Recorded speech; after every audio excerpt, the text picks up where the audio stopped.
Welcome into the Sportsocracy on ESPN Asheville. 92.9 FM, 880 AM, 1400. Sportsocracy heard everywhere you go on the iHeartRadio app. Seen everywhere on YouTube. Just go to thesportsocracy.com, click the live video link, subscribe to the channel, and you can join us in the chat. It's a Monday. Yeah, it's a Monday. And I think we can all just kind of walk around with our heads a little higher today. A little smirky smile on our faces. Look, you're sure better than us, but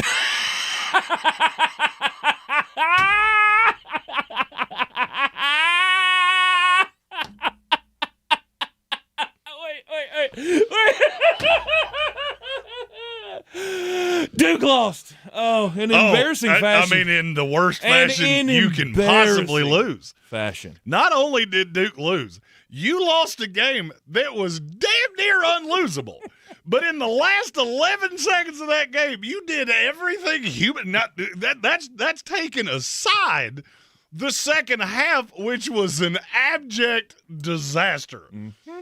Let's take that out, because you know what? UConn's a good team, and I get it. Then you did that one thing that, as a former coach and former player of this sport, I have railed on for years, which is you foul a team. Oh, because, well, this way they can't beat us. But they can, though. See, because you always leave out that second side, which is you let them score, hit the free throw, and, wait a minute, now you're only up 2. So if you do that unbelievably stupid thing and you turn the ball over, now they have it with a chance to win. Which, but you mean 10.3 seconds. I mean, I could just stand in the backcourt and wait on you to foul me. You could.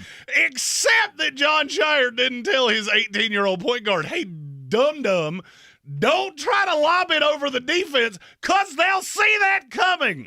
Because you've done it in every in-game scenario all year long.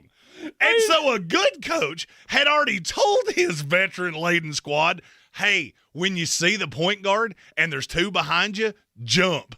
Because if you didn't notice, and I don't know if you did, because if you're not a big basketball connoisseur, you might not have noticed. They both jumped at the exact same time. Yes, they did. Because they knew exactly what he was going to do. Mm-hmm. Now, the shot was a miracle. You're great. The question is, how in the hell did you put yourself in a shape to lose that game? Oh, wait. Let me explain it to you, because it's real simple. Because John Shire's not a good basketball coach. He never has been, and he never will be.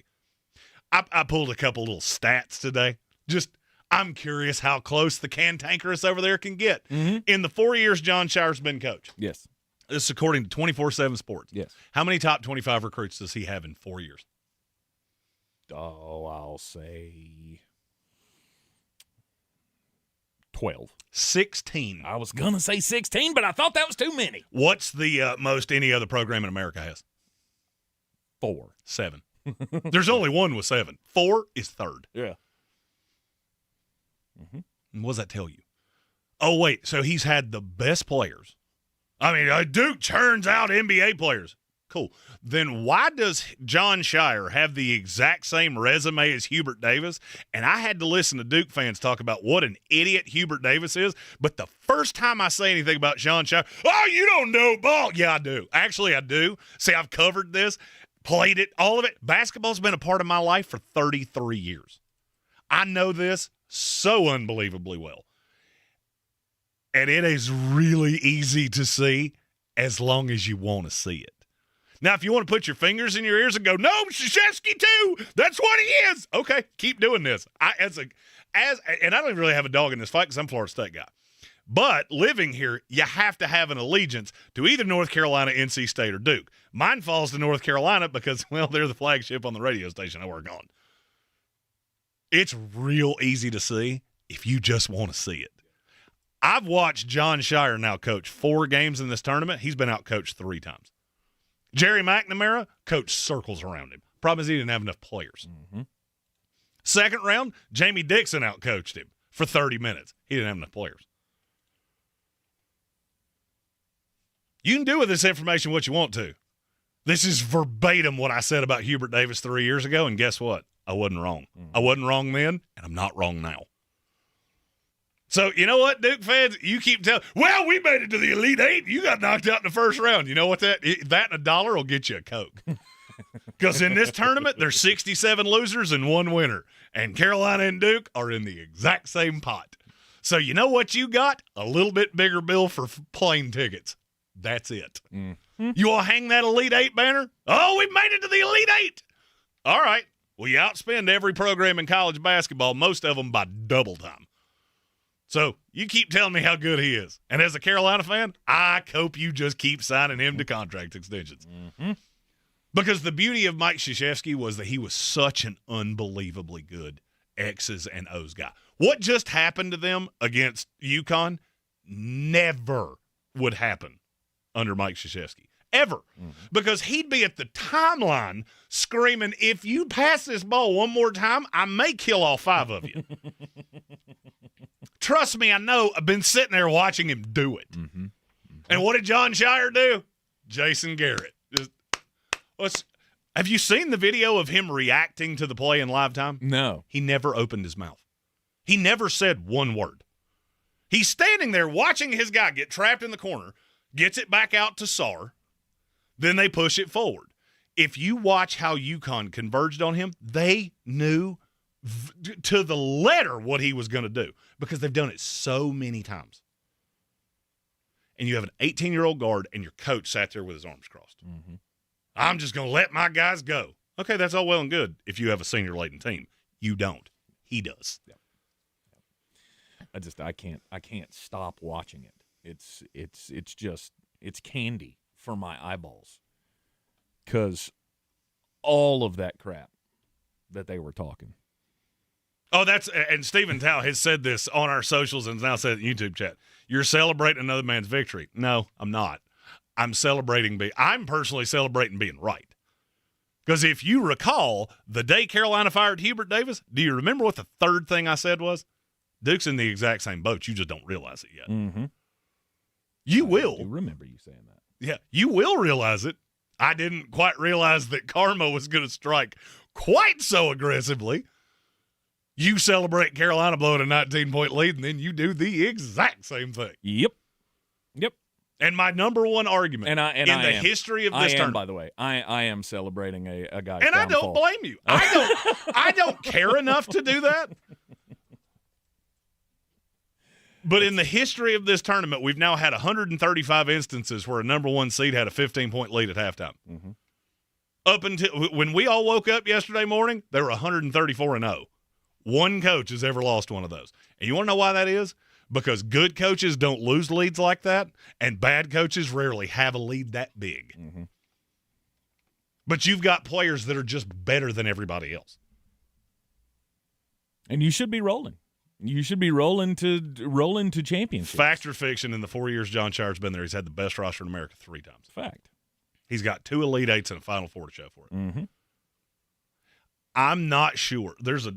Tank has a Tampa Bay Buccaneer doll up on top of the shelf that's back behind him right there.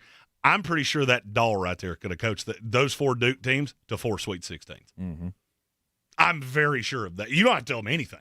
Just go out there and be good.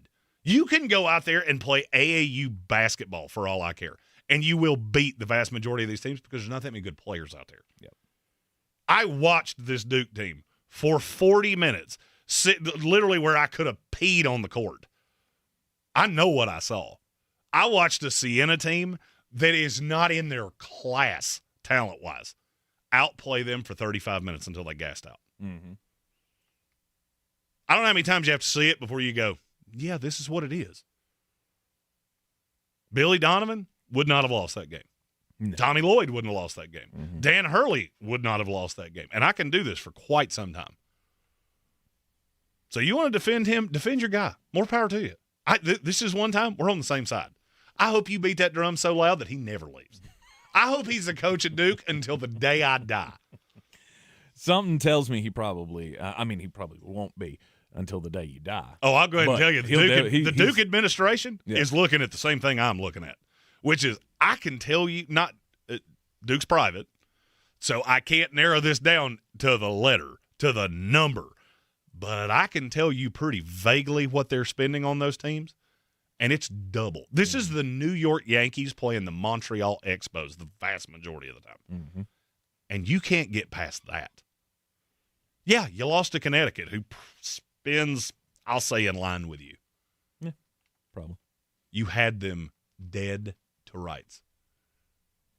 This was like a bad horror movie where they kidnap the good guy, and the good guy's beat to high holy hell, tied up to a chair, and you're going, just shoot him in the head right now. That's all you have to do. But no. He's right there. Hit him with a stick. Pick up a rock. I don't care. And what did you do? You had to play with him and you left tell the him room. how much smarter you were. And then you went to get a heater and a whiz and came back and he wasn't tied up anymore. Whoa.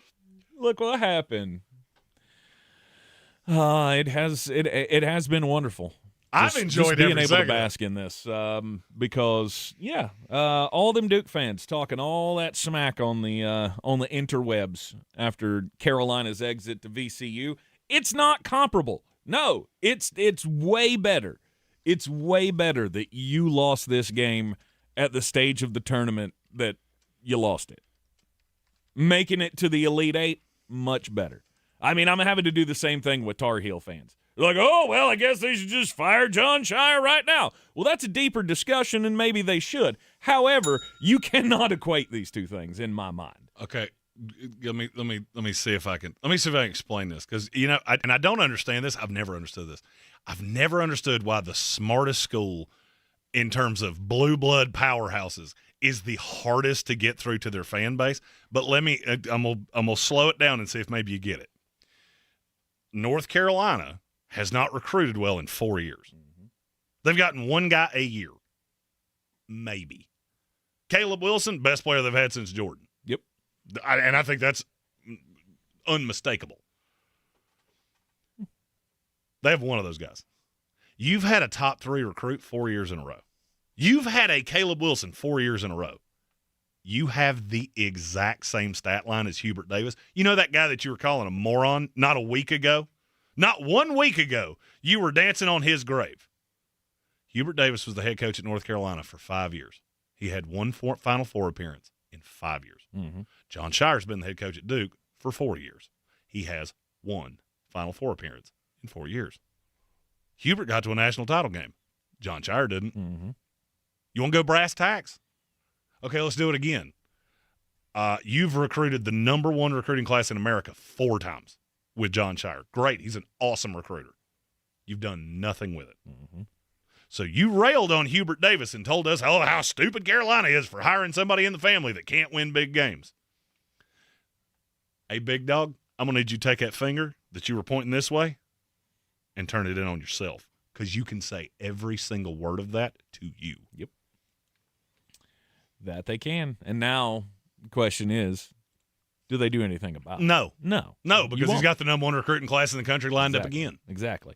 I don't think you can win that. Maybe way. they could bring Bobby Hurley in to be an assistant, Hey, help him out a little bit. That'd be fantastic. Maybe he'd get his brother to show a little mercy on him. Like, Dan, stop making me hit myself. Oh, shoot. I mean, look, I think it's a bigger discussion of can you win the way Duke's trying to do it because nobody else is doing it that way. Mm-hmm. The 4 teams that you got left, you know what Arizona's got a lot of? International guys, older guys, veteran guys. Mm-hmm. UConn, same thing. Mm-hmm. Michigan, same thing. Michigan is good Jeebus. That is the biggest basketball team I think I've ever seen in my life. They have 2 dudes down low that look like they're 8 feet tall. Yeah, everybody except for Elliott. Yeah, and you got little Cadeau that's running in between them. He looks like a little kid. He does. Let me play with you guys. Every major blue blood that is successful has figured out, they've said the quiet part out loud. You're putting all this money in high school seniors because you like being the brotherhood. We have all these guys that go to the NBA, and we can say we put more players in the NBA because it's how you recruit. Mm-hmm. The problem is that you get into a situation like this, and they don't know how to close. That's the second time they've done that in 3 years. It was way worse yesterday than it was 2 years ago. In between that, you got dump trucked by the 11 seed NC State, coached by Kevin Keats. At some point, you have to look at the resume and go, I'm seeing a trend. But the Carolina fan in me, You just keep doing that because I'm fine with it. You are in the Sportsocracy. It's ESPN Asheville. Duke goes down, so now the Final Four gives us UConn and Illinois, who finally took the slippers off of Iowa, and beat them with it brutally. And then probably your soon-to-be national champion, either Arizona or Michigan. Yeah. I'm glad you see that the same way I do, because I'm looking at that second game going, hey, you're not beating whoever wins that. Maybe. I don't think you are. Maybe. I don't know. UConn is a machine. When it comes tournament time, Dan Hurley has his team. Right, and they have they have a great coach, a great planner. They might have something in their pocket for Arizona or Michigan. I don't see it on paper, but I thought Duke should have won last night as well. That didn't happen. I can tell you I did. I only saw Illinois play Pennsylvania, and I saw it after watching one of the most eye-broccoli things I've ever seen in my life. So I can't tell you that I digested all of it. Don't sleep on that Illinois team. Mm-hmm. They're not fun to trifle with either. And they've got a really good coach. And Peja Stojakovic's kid. Mm-hmm. Who I think is on his 5th team in 5 years. And that other Merkovich, is that his name? That kid's good, too. They have a lot of names that I struggle to pronounce. Let's put it that way. You're in the Sportsocracy. This is ESPN Asheville.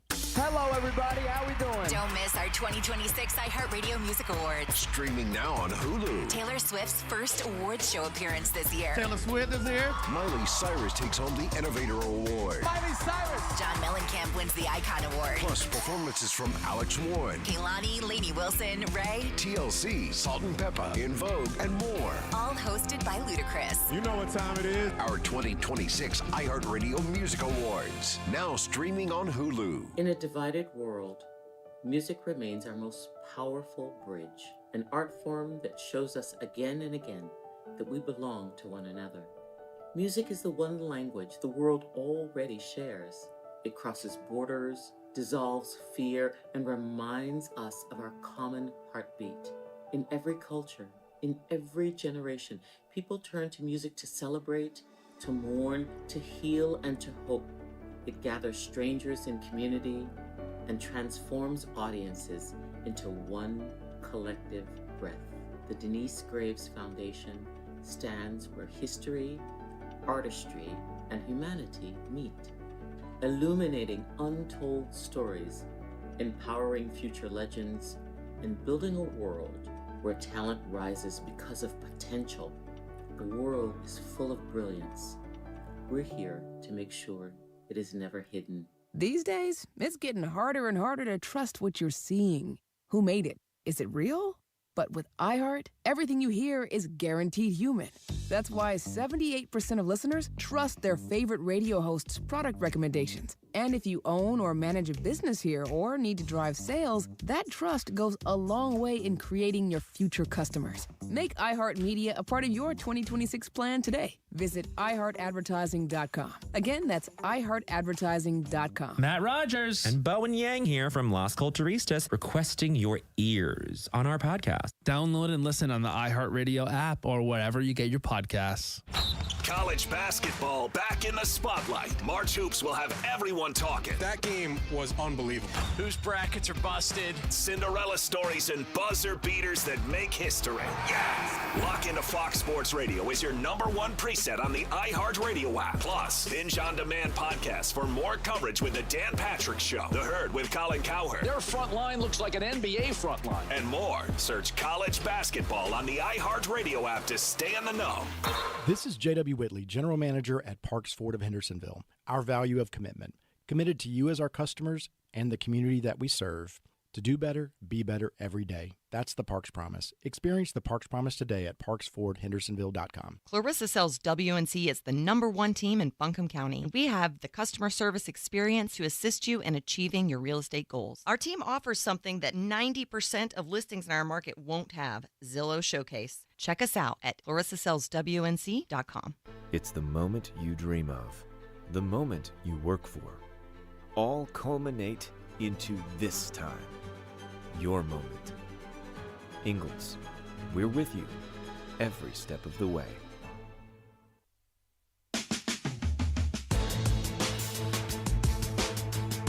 The Sportsocracy. Let's open up the whole can and kick ass and kill them all. Let the paramedics sort them out. We're back in the Sportsocracy. It's ESPN Asheville. Had to take our moment to just kind of dunk on the Blue Devils there.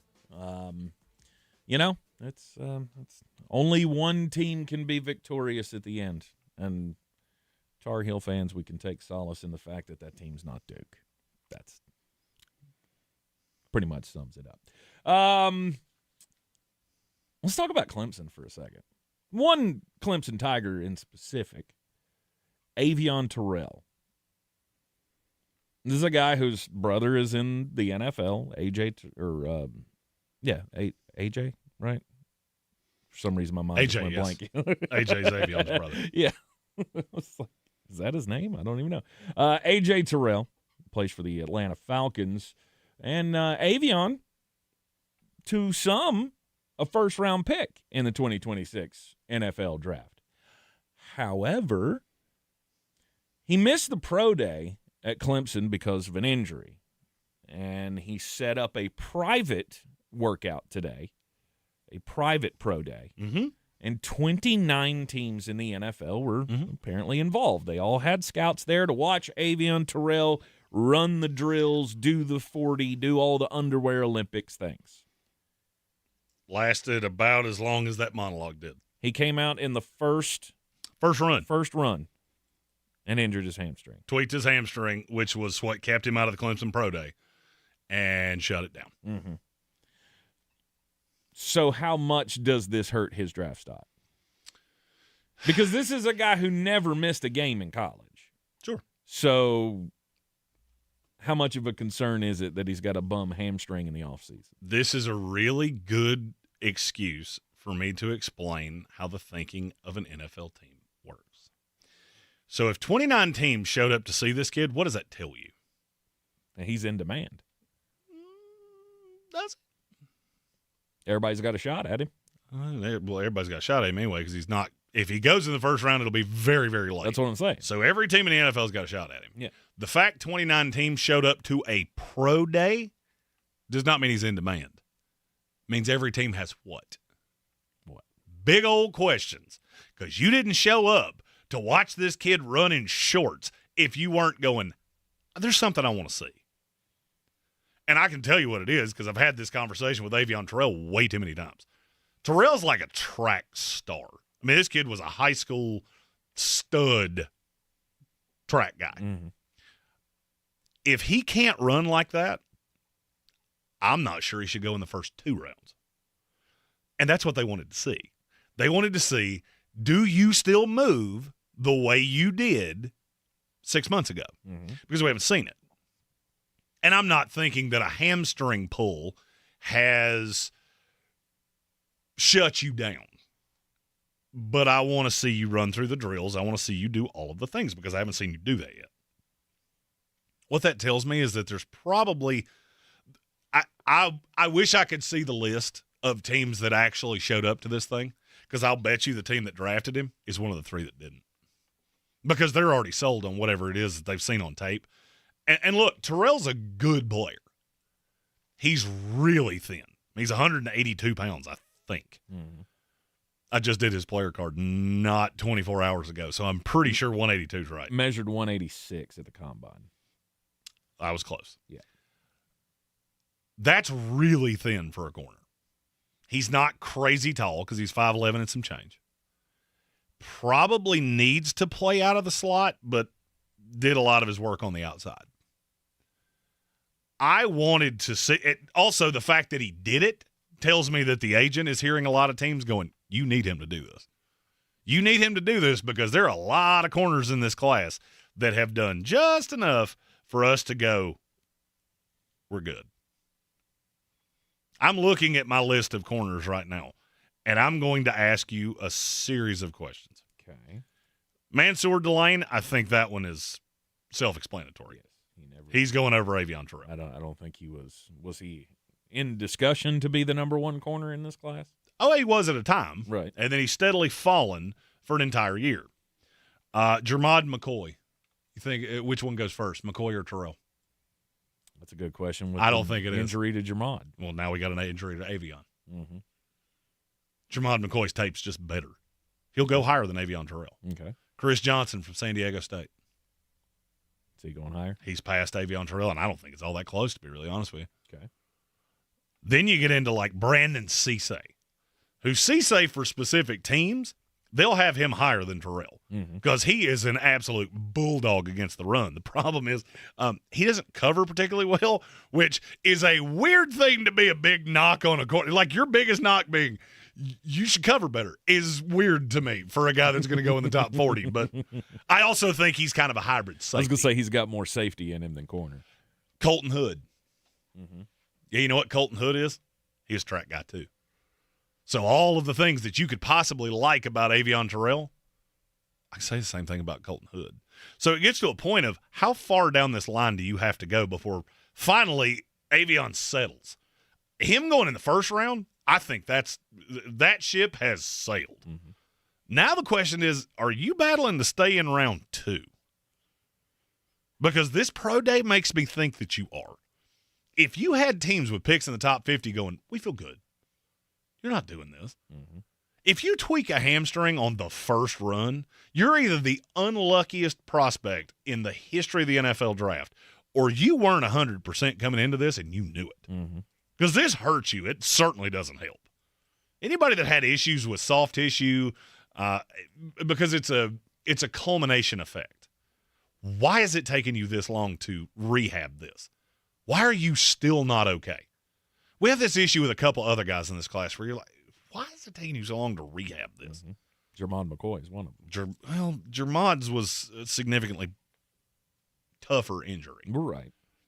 But there are a couple guys in this class where they have hamstring issues, and you go, you did that in November. Why are you still not doing things in April? At the end of March, beginning of April. And when you look at a guy like Terrell, who's thin anyway, it just gives teams a reason to question him. I say this every draft season at some point. You hear this phrase quite often that it only takes one team to call your name. And that's completely true. Mm-hmm. You only have to sell one team on your tape, the player that you are and the person that you are. But there's a flip side of that too. You have to be the top of the board for somebody. You have to be the guy that somebody is willing to pound the table for and go, that's my guy. And corner is stupidly deep. Mm-hmm. I mean, I look at a guy like Will Lee III out of Texas A&M. That kid will be lucky to not fall into day 3. And he doesn't have the huge red flags that Avon Terrell does. Hezekiah Massis doesn't. Takario Davis doesn't. Ephesians Prysock doesn't. Is their high side quite as high? No. But the low side on Avon Terrell's Nate Wiggins, which around here is that's wordy it's a dirties. dirty word. That's wordy dirties around here. Clemson has a stigma at this point that they can't put good defensive players in the NFL. And if you look at the last 20 that have been drafted, you might have a point. Yeah. Because there's a lot of Miles Murphys and Brian Breezes on that list. So I'm not saying they're bums, right? But did they belong where they got drafted? No. No. So just think of it this way. T.J. Parker, Peter Woods, Avon Terrell. Is there one of those guys that's going as high as you think their talent says they should? No. No. Why? Because there's something about Clemson that is really off-putting to scouts, and they're tired of being the one to take the flawed prospect. Mm-hmm. And I think it's getting Avon Terrell. Because the tape says he's pretty good. He's really sticky in coverage. I think he can play inside-outside. And he's actually surprisingly good against the run for how small he is. And why is he falling? Because I think some of these scouts are looking at the helmet on the side of on the logo on the side of the helmet and going, I've been burned by this enough times, and I don't want to do it. And when you're comparing him to Chris Johnson or Colton Hood or on and on down the line, Because, I mean, I'll be honest with you, there's 6 more that belong in day 2 that I didn't even mention. At some point, somebody has to go, I feel better about that tiger paw and that kid who brought us all together to watch a workout, and he lasted for 14 seconds. Mm-hmm. Tough break for Avon Terrell today, again having his own private pro day because the hamstring wasn't ready on March the 12th when Clemson had their team pro day. He had almost every team in town today. And on the first run of the day, tweaked the hamstring, cannot run, and that's going to cost him at least a round from where the highest you thought he was going to go. I think the highest I ever got Terrell was late in the teens. Oddly enough, about where his brother went. I can't see a path now that he's not on the board at 40. Agreed. 8 picks into the second round. We're sitting there in day 2. I cannot see a path that he's not one of the best names on the board. Mm-hmm. Probably has been for a minute, too. Yeah. You're in the Sportsocracy, and this is ESPN Asheville. We'll be back right after this. ESPN Asheville, your mountain weather forecast. Good news now for wildfires that there is rain in the forecast, at least some. Not today, a few clouds around with sunshine. Actually, pretty nice day, 70 degrees. Tonight, 50. Tomorrow, a few showers and some periods of rain at times, especially in the afternoon with thunderstorms, 78. And on Wednesday, a chance of rain and thunderstorms, especially in the afternoon. High will be 80 degrees. From the Weather Channel, I'm meteorologist Ray Stajic. This report is sponsored by the Crohn's and Colitis Foundation. The Crohn's and Colitis Foundation has been at the forefront of inflammatory bowel disease research and care for over 50 years. Learn more about research, education, and support at Crohn'sColitisFoundation.org. This is J.W. Whitley, General Manager at Parks Ford of Hendersonville. Our value of urgency, timely, responsive, focused, prioritizing you as our customer and the community that we serve to do better, be better every day. That's the Parks Promise. Experience the Parks Promise today at parksfordhendersonville.com. Hey, it's Howie Mandel, and I am inviting you to witness history as me and my Howie Do It gaming team take on Gilly the King and Wallow 267's $1 million gaming in an epic Global Gaming League video game showdown. 4 rounds, multiple games, 1 winner, plus a halftime performance by multi-platinum artist Travie McCoy. Watch all the action and see who wins and advances to the championship match against Neo right now at globalgamingleague.com. That's globalgamingleague.com. Everybody games. Got a hot take? Read the room. Don't let it die in the group chat. Tap the red talkback mic on the iHeartRadio app and join the show. Love the show, but I disagree with you guys. It's the fastest way to get your voice on the air. Say it, send it, and hear it on the iHeartRadio app. You'll use the radio in your car more than anything else. When buying a new car, make sure the AM/FM is simple, clear, and convenient. It's the moment you dream of, the moment you work for, train for, run wind sprints when nobody's watching for, the moment when hours of gym time, court time, prep time, all culminate into this time. The moment when millions of bounces, blocks, and boards all add up to this, your moment. Ingalls, we're with you every step of the way. I'm Coley Duffy. I'm Cody Ward. And we're the Chainsaw Brothers. Actually, we're cousins. A few days after Helene, we was in the driveway having a couple beers, waiting on the power to come back on. And we heard so many people calling, needing trees removed, and couldn't afford it. So I called my dad to borrow a chainsaw, and over the next few months, we cleared trees for our neighbors. Our business was born out of wanting to help Western North Carolina get back on our feet. We are fully insured and licensed. We keep our promises, meaning if we say we're going to be there, we'll be there. In these parts, we live how we were raised. When you call the Chainsaw Brothers, you're not a customer, you're family. We're good at what we do, and we do it for a reasonable cost. For all your chainsaw needs, call the Chainsaw Brothers. 828-316-1013. Or find us on Facebook. See how we treat our family. Are you still covered up with storm damage and debris? Call us about our daily rates at 828-316-1013. That's 828-316-1013. We're the Chainsaw Brothers, and with our neighbors, we are Western North Carolina strong. Woohoo!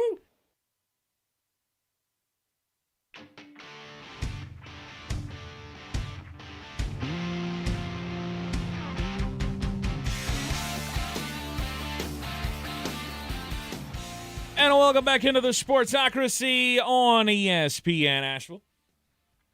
92.9 FM, 880 AM, 1400. Follow us everywhere on the socials at the Sportsocracy.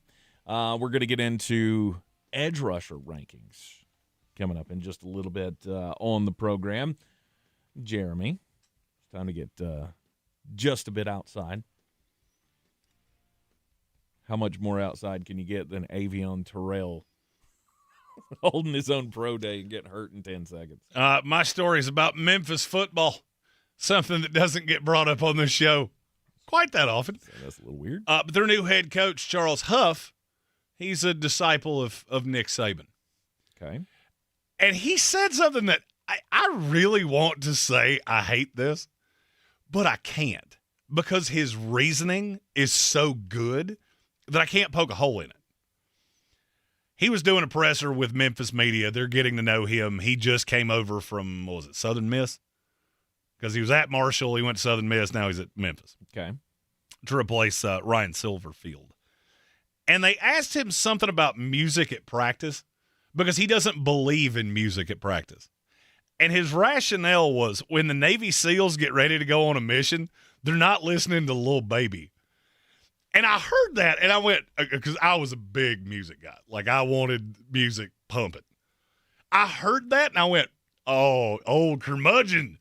I would hate that. And then the more I thought about it, the more I went, he's got a point. I may not agree with it, but he's got a point. And I thought back to all the times I've been at practices, whether it's, at the events we do, and you got the music just blaring, and all these guys on the field are so into it. And you start to think about it and go, if you're that into the music, you might not be fully invested in what it is that you're doing. Mm-hmm. And I'd never really thought of it that way. And I know it makes me sound like I'm 1,000 years old, but I think he might have a point. Of course he's got a point. I've always thought that's kind of strange, especially like in training camp. Remember back, let's go back in the Wayback Machine to when Cam Newton went to the New England Patriots, right? This is the example that always comes to my mind when I hear this, because of course it was a huge topic here in Carolina because Cam Newton's no longer with the Carolina Panthers, and so we're all just kind of watching to see how this goes because everybody's still upset and everybody's saying, "Oh, Cam Newton can still play," and blah blah blah blah blah. What was the first thing that we saw him doing in training camp? Dancing to the music. And remember us all going, oh, Bill Belichick's not going to like that. That's not going to be good. He doesn't put up with that kind of stuff in his practices, and on and on and on. I remember doing almost a whole show talking about how this was not going to work. It's always kind of rubbed me the wrong way that it's that kind of a culture in practice. Right? Because here's a brand new quarterback coming into a brand new system, and he's going to be expected to run your playbook and install the offense and everything. Meanwhile, the coach is having to scream over top of the music or whatever. Like, I know there's moments, right? When we're stretching, cool. Shoot around in basketball. I got no problems with a whole bunch of music being played while we're doing stretches, when we're doing the important things. The install. Right. I don't need to be instructing you and competing with Lil Baby, whoever that is. You're one of those people that bought all the tickets to Bob Dylan, aren't you? If Bob Dylan's coming to Nashville and Tank's got 4 tickets. Oh, can't wait. Does then we. Ugh. Megan brought that up to me earlier, and I was like, who in the world would pay to see that? Not me. Total aside. But there's a perk to working with radio. When you're stretching, when you're doing shoot around, walkthroughs, things like I'm good. Yeah. I'm good. Yeah. First day of practice? I think he might have a point. I think he does. I think he's got a great point. We have a super chat and a question from the chat. Show me the money, money. Show me the money. I like the cash. Red Sea, and I love the way he said this. He said, well, we do know that Delta was playing Sosa when they got Venezuelan takeout. I love how you ended that. They did take him out of the country. That is the one part of this I will say. Sammy Sosa? No. I happen to know a couple military guys that may or may not do those missions where they say, if you get caught, we'll swear to God we don't know who you are. Yeah. And I wouldn't be shocked, if they maybe had some get hyped mix before they jump out of the plane. That wouldn't shock me in the least. But I'm going to bet they don't have it playing while they're on the ground. Mm-hmm. Yeah, we're not pumping it into the walkies. Although I will tell you this, if you ever play Avenged Sevenfold Hail to the King in my earphones, just know I'm thinking about killing you as we're standing there. Be a lot of dead people. That was my walkout music when I fought. And I still hear that song and go, I want to hit something real hard. I want to hit. I'm like a dog, just gonna bite. See, mine would be the GoldenEye theme song from the Nintendo 64. You just I don't think there's a song that could turn you into that. You're just not that person. I don't know. We're gonna find out. I've got like 4 or 5 weeks until I get to become the officer at Citizens Police Academy, and that's gonna be a lot of fun. They're can't. Gonna give me a gun and go. Now determine whether or not you need to shoot that guy. See, I feel like Tank's Get Hype mix has way more Steely Dan than you want it to. It's me and you and Cousin Dupree. Let's roll. Maybe a little Gordon Lightfoot. And Gordon Lightfoot. Tank's sitting there like, yeah, this gets me ready to get amped load this log for radio. Let's go. My Get Hype mix talks about a lot of things happening. Just a lot of stuff. Mm-hmm. Cranking Christopher Cross, says the chat. All right, now I got to know. I asked the question, and now I'm stuck on it. If you were going to go to the gym, which I do understand this is a fantasy operation. 100%. What would that song be that just gets you? You're getting ready to put up a personal best on a bench press, and what is that song? I mean, because we all know mine is Creed with Arms Wide Open. Of course. I want to say it would probably be. That was a lie. It was Creed. It's gonna be a heavy metal something. It'll be, the Ace of Spades by Motorhead or Ace of Spades. Mm-hmm.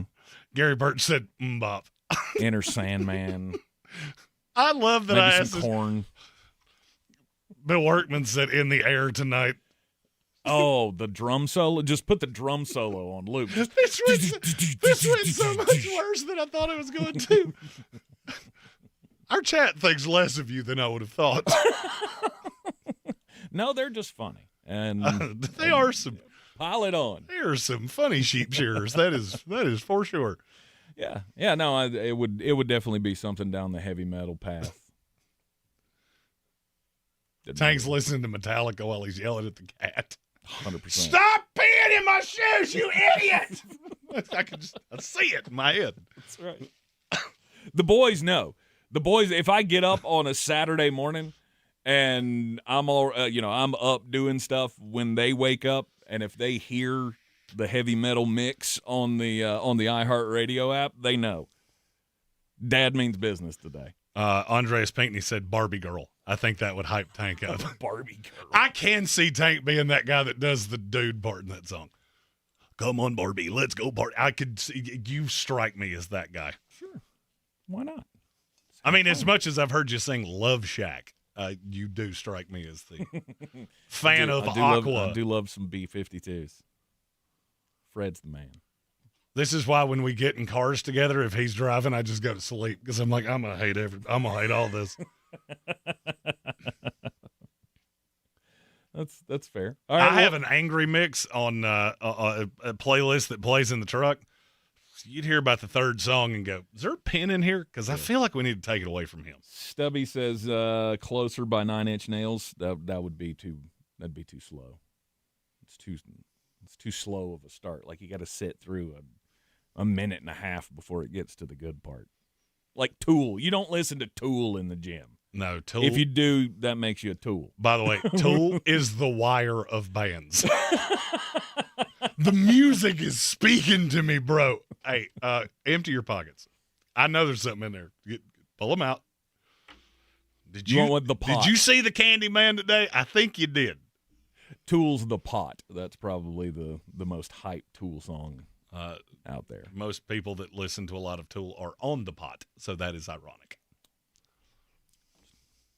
We planned it that way. That was one band that I never understood. Oh, the music speaks to me. Mm-hmm. Yeah, so does the Closet Door, but that's because recreational crimes were done. Well, it's because it's slow and methodical, and that's not. I mean, they're not bad. No. I just never. It seemed like people that were really into Tool, that was their favorite band. Mm-hmm. Either you loved them or you were completely indifferent to them. See, I'm the other way. Like I like Tool, some of them. There's about 6 or 7 Tool songs. Those awesome bangers, every one of them. And then there's the rest of it. It's like I don't understand what's happening right now because it's like the jam band of heavy metal music, right? It's like the Grateful Dead of heavy metal music. It's like y'all are all playing wonderfully, I'm sure. And if we isolated each one of you, you could have your own album. But when you put those 7 songs together into one, I don't know where we're going next. And maybe that's why people like it. I don't. Alex in our YouTube chat said Tank shares a playlist with Fernando Mendoza. My favorite song of all time is Here Comes the Sun. I listen to it every morning, and it really gets me hyped to get into the day. Thank you, Fernando. Promptly followed by Jesus Loves Me, because our Lord and Savior, Jesus Christ. He loves his Lord and Savior. At Sports Thank ESPN.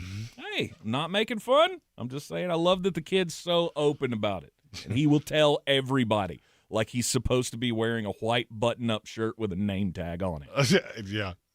Telling people the good news. Like, how did he not go to BYU? Fernando Mendoza strikes me as the guy whose Get Hyped mix starts with You Are My Sunshine. He's just sitting in his dorm room like, I'm so amped up right now. Makes me happy when skies are gray. Oh. He's got the whole world in his hands. Oh, boy. This took an aggressive right turn at some point, and I'm He's not really just so innocent. I can't imagine Fernando Mendoza listening to Guar. Guar went a little far, but Fernando's got his Beats headphones on. Like, if anybody knew what I was listening to, they would be very surprised because this is very out of character for me. If he's not listening to the Wheels on the Bus, I'm gonna be like, huh? What? I mean, Springsteen is too hard for Fernando Mendoza.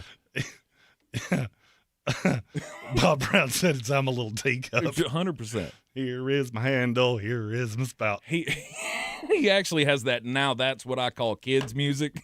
Kids on the loop with the kids singing the pop songs. Kids Bob. Kids Bob. That was it. He's got Kids Bob playing on his Walkman. And he will mess your day up on a football field. However, the way he gets hype is a little strange. Kelvin Joyner has a great point. It's funny because y'all forget Fernando's a Florida boy. There's probably a dark side in there somewhere. Could be. It could be. Look, he may be one of those guys. Like, it reminds me of the movie. Oh, what was that? The Accountant. I know you haven't seen it, so don't even start. The Accountant. With Ben Affleck. I actually have seen that. Yeah, where he plays the autistic guy. And the only way that he can go to sleep is to turn on the strobe lights and the hardcore, like, Mongo death metal music. Like our friend Mongo loves all that. Your mother shops at Penny's. Yeah. The Cookie Monster rock, as we call it. And that's how he has to go to sleep because of his, sensory issues. I can kind of see that under Fernando. We got the diagram of where everything goes at the draft as we're preparing for our journey up there, and they're taking all the prospects over on duck boats. There is nothing more that I want than for that boat to land on the other side, Fernando Mendoza to get up on the stage, rip his sleeves off, just sleeve tats up to his neck. And he's like, Vegas, here I come. It was all an act, and you bought it. Unfortunately, he's going to be coming across the boat, and they're going to have him, they're going to have him mic'd up, and he's just going to be going, Michael, row your boat ashore, hallelujah. I'm going to go through the whole Bible school playlist. I know them all. All right. I was raised in the church. I love my Lord and Savior too. I'm not making fun of the kid for his religion. I just like making fun of the kid because he's just so easy to pick on. Stephen Tall in the YouTube comment says that he's Dexter, and that's incorrect. That's Mekhi Lemon. Mekhi Lemon did have death stare. There was some evil in them eyes. That I snuck something through security look is what. No, I've talked myself into Mekhi Lemon just saw somebody eating a Snickers bar in the back of that room, and he was like, fat. He was like, yeah, but he was No, hired. he was high. He was hired in senator socks. Okay. He was sitting there looking at a Kit Kat bar like, I could do some damage on that Kit Kat. Give me a break. Give me a break. But you break me off a piece of that Kit Kat bar. Yeah. Speaking of Kit Kats, did you see this the story that like 12 tons of Kit Kats got stolen over in Europe? That's a lot of Kit Kats. And I want me some of that. If you're just giving them away, hit me up, dude. Is this a bad time to say the most overrated candy bar there is the Kit Kat? That's highly incorrect, I would say. I mean, I can't think of a more overrated one off the top of my head. Milky Way. It's up there pretty high. How's that overrated? The candy bar pecking order is very simple. Okay. The Twix bar, way up there. Mm-hmm. I agree. I don't think I've ever met a person that goes, I don't like a Twix. That'd be like saying, I don't like Sunshine. Not where I was going with that, but sure, we'll go with yours. Yours is probably better for the FCC. Mm-hmm. I don't like caramel, which is why I'm not a big. It's the Milky Way dies on the vine for me. Yeah. But you like the Snickers. Snickers is fine. Away. It's only got a little caramel. Mm-hmm. The Milky Way is like, whoa, that was a lot of. See, if there were a candy, wait, there is. It's called the Caramello, and that is one of the best on the planet. Pass. A hard pass. Mm-mm. Yeah, I don't feel like the Kit Kat's overrated, but okay. I mean, I never thought about it before. I don't need the most overrated candy bar, hands down, is the Hershey's bar. Just the plain old Hershey's bar. That thing is disgusting. I can't tell you're wrong. I also have never seen anybody buy one of those. Old people. I mean, I'm sure somebody does because they're in every gas station in America. I've just never seen somebody go, I need something sweet. Let me get I want the Hershey with no nuts in it. Mm-hmm. Like, who bought that? Mm-hmm. There's Andreas Pinckney just said in the YouTube comments that the chocolate payday is what did he say? Surprisingly good. I'm going to need to know what surprises you about one of the best candy bars being covered in chocolate. A chocolate payday is really just a Baby Ruth on steroids. Yeah, the inside of that's not even close to the same. Yeah, but it's got a lot of nuts. Big fan of peanuts. Yeah, but it doesn't have as.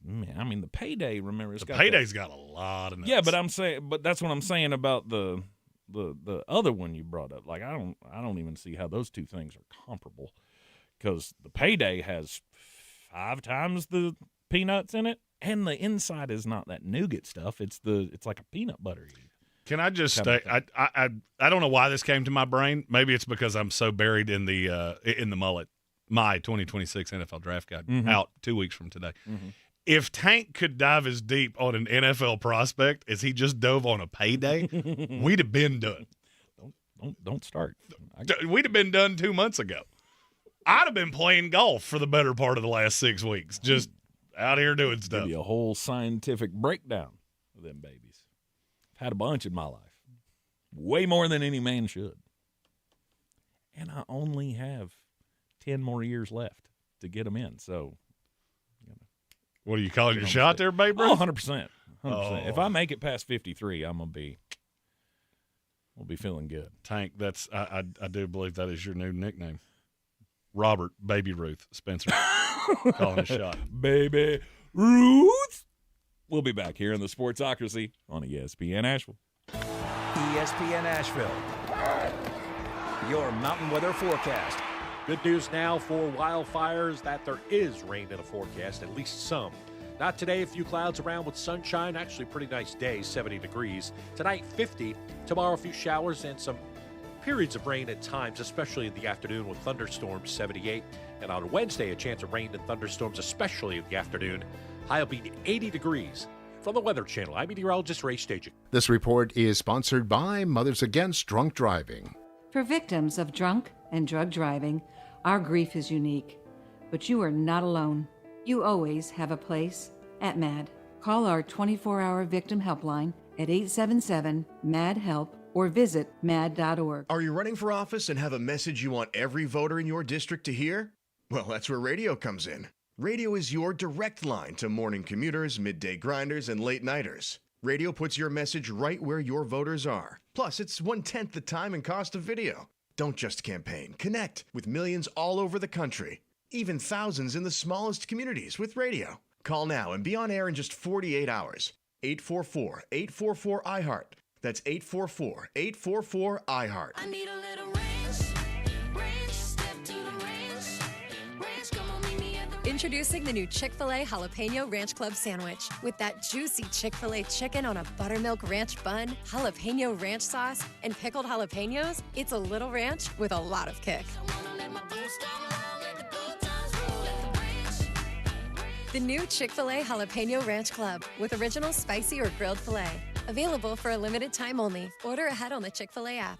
Hey, it's Howie Mandel, and I am inviting you to witness history as me and my Howie Do It gaming team take on Gilly the King and Wallow 267's $1 million gaming in an epic global gaming league video game showdown. 4 rounds, multiple games, 1 winner, plus a halftime performance by multi-platinum artist Travie McCoy. Watch all the action and see who wins and advances to the championship match against Neo right now at globalgamingleague.com. That's globalgamingleague.com. Everybody games. Keep your career moving forward with growth opportunities, great pay and benefits, and one of the country's top workplaces. Go to careers.progressive.com and apply today. That's careers.progressive.com. It's the moment you dream of, the moment you work for.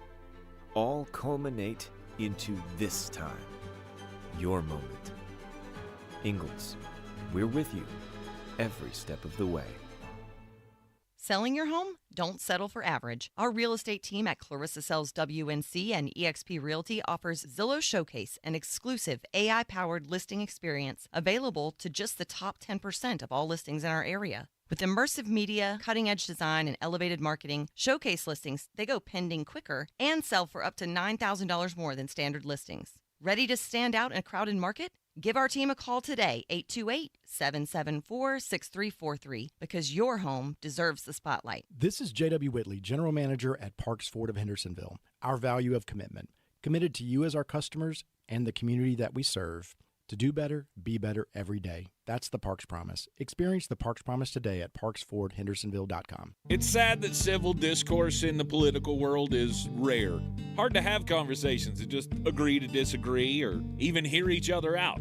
Just two sides sit down and settle it out over a pint. Well, that's what our Politics and Pints event on April the 16th is all about. Join Mark Starling and myself at Cultivated Cocktails, 161 Charlotte Highway. We'll have special guests to help steer the discussion. Keep listening to News Radio 570 WWNC for details. If you owe back taxes, listen carefully to rule number 1. Never go up against the IRS alone. They're cracking down, freezing bank accounts, garnishing paychecks, canceling passports. Even your home or business could be at risk. But here's what they don't tell you. The IRS has powerful tax relief programs programs that could save you thousands if you qualify. That's why smart people call Optima Tax Relief, America's #1 tax resolution firm. Nobody knows these programs like the experts at Optima. Their team of tax attorneys and licensed professionals have resolved over $2 billion in tax debt for people just like you. The IRS is not stopping, so don't wait, and don't take them on alone. For tax help you need, for tax help you can trust, call Optima today for a free consultation. 783-8055. That's 800-783-8055. 800-783-8055. Optima Tax Relief. Some restrictions apply. For complete details, please visit OptimaTaxRelief.com. If you're trying to keep up with everything happening on and off the court, we've got you covered on the podcast, Flagrant and Funny. You want to start with the first question for the Big Ten Coach of the Year? Oh, whatever. Would you like to? Yeah, sure. So you're a Spartan, is that what I'm getting? Exactly. So whether your bracket is busted or you just want the real talk on what's happening during the tournament, open your free iHeartRadio app, search Flagrant and Funny with Carrie Champion and Jamel Hill, and listen now. Presented by Capital One, founding partner of iHeart Women's Sports. Asheville's #1 sports station, ESPN Asheville, WPEK, W225CJ Fairview, WMXF Waynesville, and iHeart radio station. Guaranteed human. The Sportsocracy. It fires me up, man. I love it. Say it one more time. The Sportsocracy. Shake it back! Beer City's best sports talk. It is gross. Just earlier. They are mature, actually. You just have to get to know them better. Your lunchtime dose of dumbassery. Live from the Ingalls studio.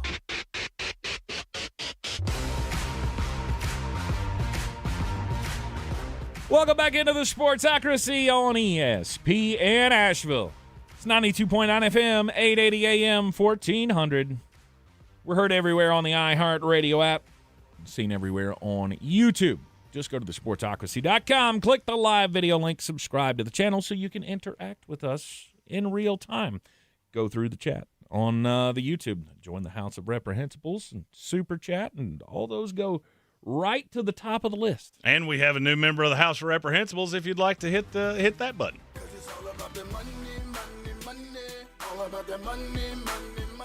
Eric, the Giants fan, welcome to the Excrement Show. We have cake. It's like an AA meeting for sports. Feel free to throw your drug of choice out there. Mine is I just can't quit this. Like, no matter what I do, I walk in every day and go, hit me again. Welcome to radio. You ever see that movie Fight Club? I'll let you deduce which one I am. Indeed. Bill Workman says, and Fireball. We have cake and Fireball. We did. And candy bars, apparently. Well, sometimes. Actually came in this. And if you notice, ain't none left. He's got a big stick. Had many bottles in it? Yep. It's a shot ski. Put them in it. A shot ski.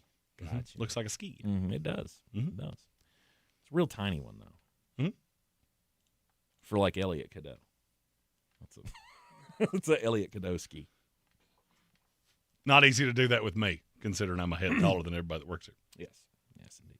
All right, getting into edge rusher rankings. Now, I do have to give a caveat. I do not consider Arvell Reese an edge rusher. He's a linebacker. He's a linebacker. So he'll be in with the linebackers. When I broke this down, if I took out Reese and Anthony Hill and all of the guys that, well, I mean, they could be quantified as edge rushers, it really made that one have a lot less efficacy. It was a whole lot of, hey, you want to talk about Kyle Luis for 14 minutes? Nope. No, I don't. So we took out Arvell Reese. We took out Anthony Hill. I'm trying to think if there's anybody else that really would have quantified into this. Harold Perkins is not in this. Not that, I mean, he's a little tiny feller. Jack Kelly's not in this. They're all quantified as linebackers. Okay. If you were better suited to be an off-ball than an edge rusher, that's where I put you. So when we get to a certain level here and somebody goes, why is there no Arvell Reese? I wanted to get out in front of that. If you want to hear about Arvell Reese, when we put up linebackers, go to 47 seconds. You'll hear about Arvell Reese. Mm-hmm. All right, the number one edge rusher in the 2026 NFL draft class is David Bailey. And now this is where I have to say the quiet part out loud. It wouldn't have mattered if Arvell Reese was here. David Bailey would still be one. Mm-hmm. David Bailey's just different to me. Okay. We met all of these guys at the Combine. We watched them all move. Arvell Reese is a hyper-athletic guy. I just don't think he bends as well as David Bailey does. And when you see that and you see how they're going to play, it makes it all kind of make sense. Because I think Reese is going to play some kind of hybrid role, kind of like Micah Parsons, where he's off ball and then he's in a four-man front in nickel situations. And I'm not exactly sure how well that's going to go. David Bailey, I know exactly what he's going to be. That dude's going to be a menace getting after quarterbacks. That's the positive. And then we get to the negative. Okay. I don't know that he's ever going to be a great run defender. David Bailey has one speed, and that is see ball, get ball, kill quarterback. And all it really takes is one of those little sleight-of-hand play fakes, and you look up, and there's a running lane that you could drive a truck through because he overextended himself. And that's what the tackle's trying to get you to do.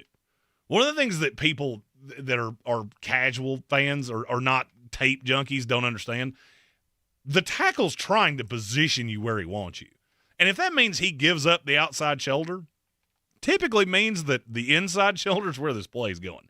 Because he wants you to overrun this and have just a big gaping hole right there for the running back to run through. And that does happen with Bailey. That's why I think he's better suited, whether it's in Washington or that's really the one. I keep coming to David Bailey going, I just need him to find a way to get to Washington because I like how they're going to use him. You use him in that four-man front like the Jets or Tennessee will, and I'm not sure that's where you're going to get the best of him. Because you take a guy that high, he has to play three downs. Mm-hmm. Well, if you're in Washington, you have guys in front of him that are also setting that edge. In a four-man front, it's you. It's you and a linebacker back behind you. And all I got to do is overrun one of these plays. A linebacker comes barreling down in that hole, and he's not big enough to hold up against that guard, and I'll see you in 20 yards. Mm-hmm. And I think that's going to happen to Bailey a lot. Now, if you stand him up, all of a sudden I have ways to mitigate that. And it takes away all of my objections. That's why the top seven for me, I'm not going to say it's set in stone. You know, we're finishing the draft book and all of those things. I feel pretty sure how the top seven is going to go, and I don't think anything's going to change it. Mm-hmm. Short of somebody gets a leg taken off by an alien or gets abducted by said aliens, I don't think anything's changing that. As far as the players that are coming off the board? Where they're going. I mean, I feel like 1 through 7 is set in stone. And I'm not going to tell you where I have everybody because that's called a tease, and that's what we're here for. But Bailey, to me, just fits that one spot so well, and everything else is 70%. But if you get him in the right role, I think he can be Von Miller. That's how good I think that kid actually is. No. But it's got to be in a role where, okay, so he is dealing with the run, but that's not his preeminent phase. And I know what people are going to say is, NFL teams are playing more nickel now than they ever have, so he's going to have to play in those four-man sets. Well, not necessarily, because some of these teams are using five-man fronts where it's basically those 3 down linemen in a 3-4 and then the 2 edge rushers are on the outside. He can hold up to that. Mm-hmm. It's when there's 4 and I'm dealing with an undersized linebacker back behind me, I don't think he's going to hold up there. But you put him in the right position. Are you as fond of him as I am, or am I out on a limb here? I like David Bailey a lot, and I think he's capable of doing pretty much anything anybody wants him to do. I think he's fast enough to get tackles off the mark, but that also, I see exactly what you're saying, that he's also fast enough to create a giant hole for a running back. So over-aggressive. But I also feel like that's one of the things that, as a guy ages, he'll figure that out, right? He can be coached up to be better against the run. Well, and then you go to the Texas Tech tape. I feel like a lot of people, and I'm not trying to throw the guy under the bus. I love him to death. Robbie Sabo from Jets X Factor, he's been screaming that this is why the Jets have to take Arvell Reese. They can't take David Bailey. And he keeps going back to the Stanford tape. That's fine. He was the only player on that defense. Yeah. He knew if anybody's getting to that quarterback, it's me or they're going to double team me, and one of those guys is randomly going to win a one-off. I can't count on that. When you watched him at Texas Tech, it was different because he knew. He had Rodriguez back behind him. He had Lee Hunter on the inside. He had Romello Height. I've got enough talent around me. Did it still happen? Sure. But I felt like the Texas Tech tape was confirmation of just how good this kid can actually be. Then I met him in person. And I usually don't let these things sway me the way that David Bailey did. I'm a big dude. I mean, we go into media rooms, and Tank, you can attest to this. There are not many guys that are bigger than me. Players, yes. Media guys, no. David Bailey dwarfed me. That kid is gigantic. And I didn't really realize it when I watched the tape because he doesn't look that big. Then you meet him up close, and you're like, good Lord have mercy. Yeah, there's a difference here between you and Arvell Reese. He's just thicker than Arvell Reese. And after seeing them standing directly beside each other, I went, that kid right there is going to be just a phenom at getting after quarterbacks. And I looked at Reese and went, that's an off-ball linebacker. That's how you're built. It's what you look like, and it's what your tape said. You call it confirmation bias if you want to. I don't really care. But David Bailey across two different conferences, two completely different schemes, he was the best player on the defense. Down in, down out. I can deal with the whoopsies. And I think he's going to have some of those. But if I've got the right pieces around him, I think he'll be just fine. Yeah. David Bailey, best edge rusher in the class, according to at the NFL Draft Nerd, Jeremy Green. Is it close at number 2? It depends on what you mean by close. Are the grades close? Is there a threat that somebody goes over him? No. Not unless somebody does something absolutely insane. Because for me, the second edge is Rueben Bain. And if you're looking at the grade, it's almost half a point. In a 10-point scale, half a point is quite a lot. There's not a huge difference in where they sit overall on the board. There's a huge difference in what I think the upside is of both. Bain's a weird evaluation for me because he's so big. There's no shot he can stand up, right? I mean, am I wrong in that? I feel like I'm having this argument a lot, and I'm not sure I understand why. I would say probably not. I think I think it comes from is people see that because he's got a wicked first step. He does. And they see the short arms, and I think they throw everything else out the window of, I got to do something to keep an offensive lineman from getting chest to chest with him. Because chest to chest with him is you're doomed from Jump Street. Because a guy like Trent Williams is just going to envelop him. Yeah, he's got to have a head of steam. That doesn't change the fact he's not athletic enough to do that. Because, yes, his first step is, I mean, it's evil. He has one of the best first steps I've ever seen. But do you really feel like it holds up throughout the play? Because I feel like he gears down on the second stride. Okay. And this is not a shot. It's just when you're projecting what a guy can do, that doesn't scream stand up to me. So that's the first knock. Here's the second knock. What position does he play? He's 6'2". He weighed, I think he was 263 at the combine? Yes, 263. Is that right? That is right. Did you see him while we were in Indianapolis? I mean, I saw him up on the podium, I think. There's no doubt in my mind he had shaved no less than 15 pounds. Okay. No less than 15. It might be more than that. So he did that to come in. He didn't run. So we didn't get to see any of that. He didn't do any of the measurables drills. And then he comes up with these 30-inch arms, 30 and 7/8. You get that's not a 3-tech. To me, that's not a 5-tech either. Can he do that in nickel situations, in obvious passing downs? And what I'm talking about is playing from the inside. Can he do that there? Sure. What's the problem with that? You're going to end up chest to chest on virtually every snap you take, and that's not advantageous to you. Mm-hmm. To me, Rueben Bain's best scenario is playing out in one of those wide nines or something like that, where that first step, my evil first step, I can get a jump on you.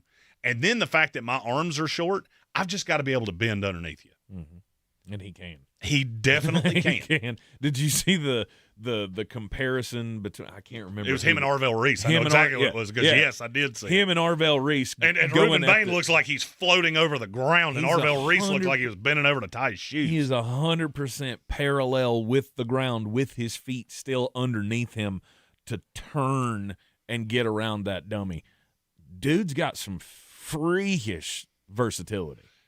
And I agree with that. I feel like Bain's one of those guys that we see his height, his weight, the arm length, all that, and we just shoehorn him into this box of, well, he's going to be an edge rusher, but he'll be an interior guy as well, and he's going to have all this scheme versatility. I'm not sure that's the way it's going to go.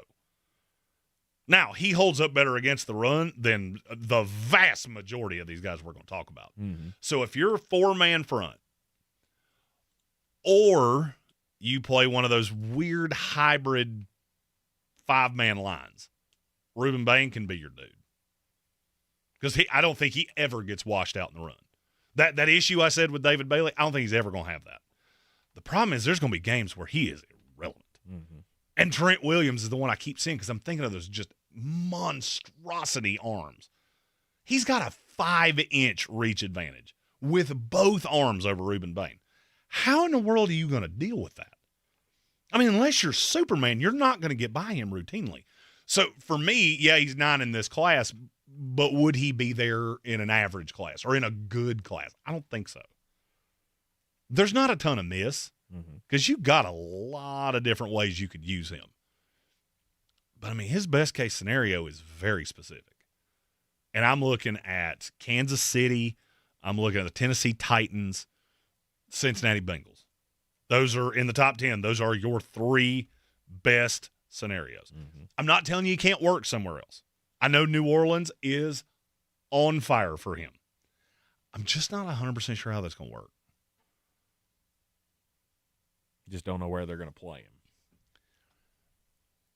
He's frustrated. And we have a couple of these. Oddly enough, we have a couple of them that went to the same school. Mm-hmm. That your body type says one thing and your play says another.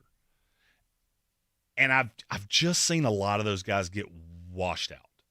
Of they're never able to do the thing that it is that got them here. Because eventually the size thing is going to catch up to you. This is the top 0.1% of football players. This is the first time you ever see competition like this. So that's why I laugh when people, well, Alabama, when they won the national title, could have beat the Jets. They would have gotten beat 90-0. That's 53 NFL players. That's maybe 12. Mm-hmm. Because they're going to find a weak spot, and they're going to kill you with it. That's where I get into guys like Rueben Bain, and I see some of the bad tape, some of the, he wasn't quite as good in this game. And then I look at who he was going up against, and it's not ironic to me that it's the highest side. Yeah. He's got all the talent in the world. I'm just not sure that his body's not going to let him down, unless he winds up in the right situation. Edge rusher rankings from the Sportsocracy. Again, Arvell Reese is classified as a linebacker in this scenario. So the top 2 edge rushers in this class, David Bailey 1, Rueben Bain out of Miami, number 2. We'll continue ranking them when we come back on ESPN Asheville.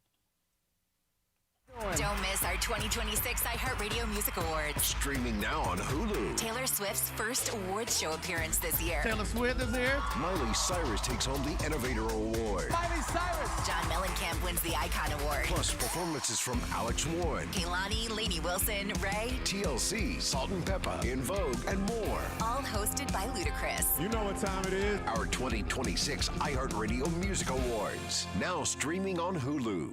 Voters are listening to the radio, and they're really listening. If you're running for office, radio gets your message heard, not scrolled past. Reach communities everywhere and be on the air in just 48 hours. Go to winwithiheart.com. That's winwithiheart.com.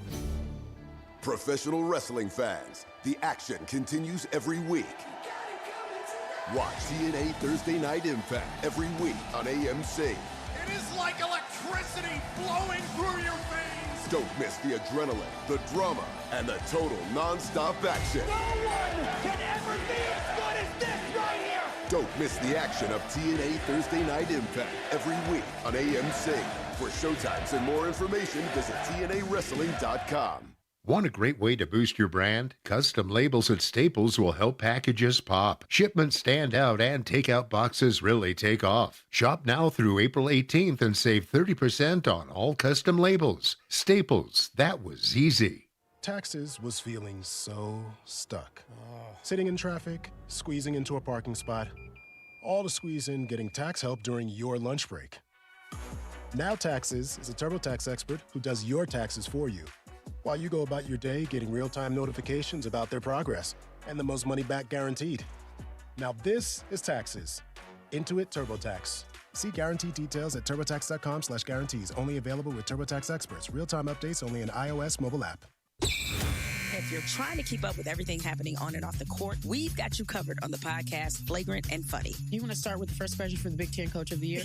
Oh, whatever. Would you like to? Yeah, sure. So you're a Spartan, is that what I'm getting? Exactly. So whether your bracket is busted or you just want the real talk on what's happening during the tournament, open your free iHeartRadio app, search Flagrant and Funny with Carrie Champion and Jamel Hill, and listen now. Presented by Capital One, founding partner of iHeart Women's Sports. I'm Coley Duffy. I'm Cody Ward. And we're the Chainsaw Brothers. Actually, we're cousins. A few days after Helene, we was in the driveway having a couple beers, waiting on the power to come back on. And we heard so many people calling, needing trees removed, and couldn't afford it. So I called my dad to borrow a chainsaw, and over the next few months, we cleared trees for our neighbors.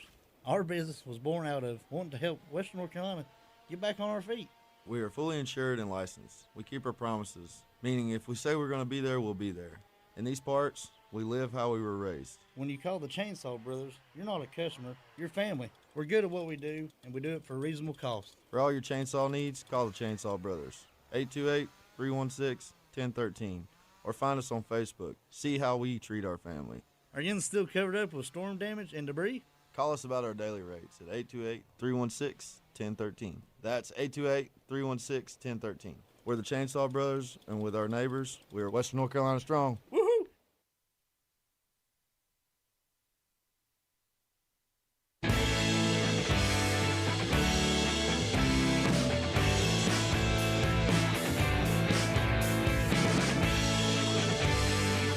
It is ESPN Asheville. We are the Sportsocracy. Be sure to follow us on all the socials, as we will be taking you as close to the action as possible without physically taking you there to the 2026 NFL Draft on the final leg of the Eagles Living the Dream Tour for the year. Pittsburgh, Pennsylvania. Here we come. We can indeed get you high enough. Is that legal in Pittsburgh? I don't actually know the answer to that. See, I don't check those things because I don't I'm care. just curious. I mean, I like to do a little studying to know something about the places that we go. Yeah, that's why you want to I mean, it's just educational. Sure. Yeah, information. Sure. Just so I can know whether or not. You want to know the jaywalking laws too? Because I'm going to go out on a limb and say you probably don't. I mean, I will take all kinds of suggestions. I'm really more interested in just that one thing, but I mean, I'll. You want to send me some code? I will review them thoroughly. I mean, you are getting ready to be sworn in as a public officer, so. No, that's not what that is. That's not. This is just, John Q. Public just wants to learn a little bit more about the workings of the justice system. Sure, Mackay. Mm-hmm. Sure. We're talking edge rushers for the 2026 NFL Draft. On today's program, number 1 in the class, David Bailey.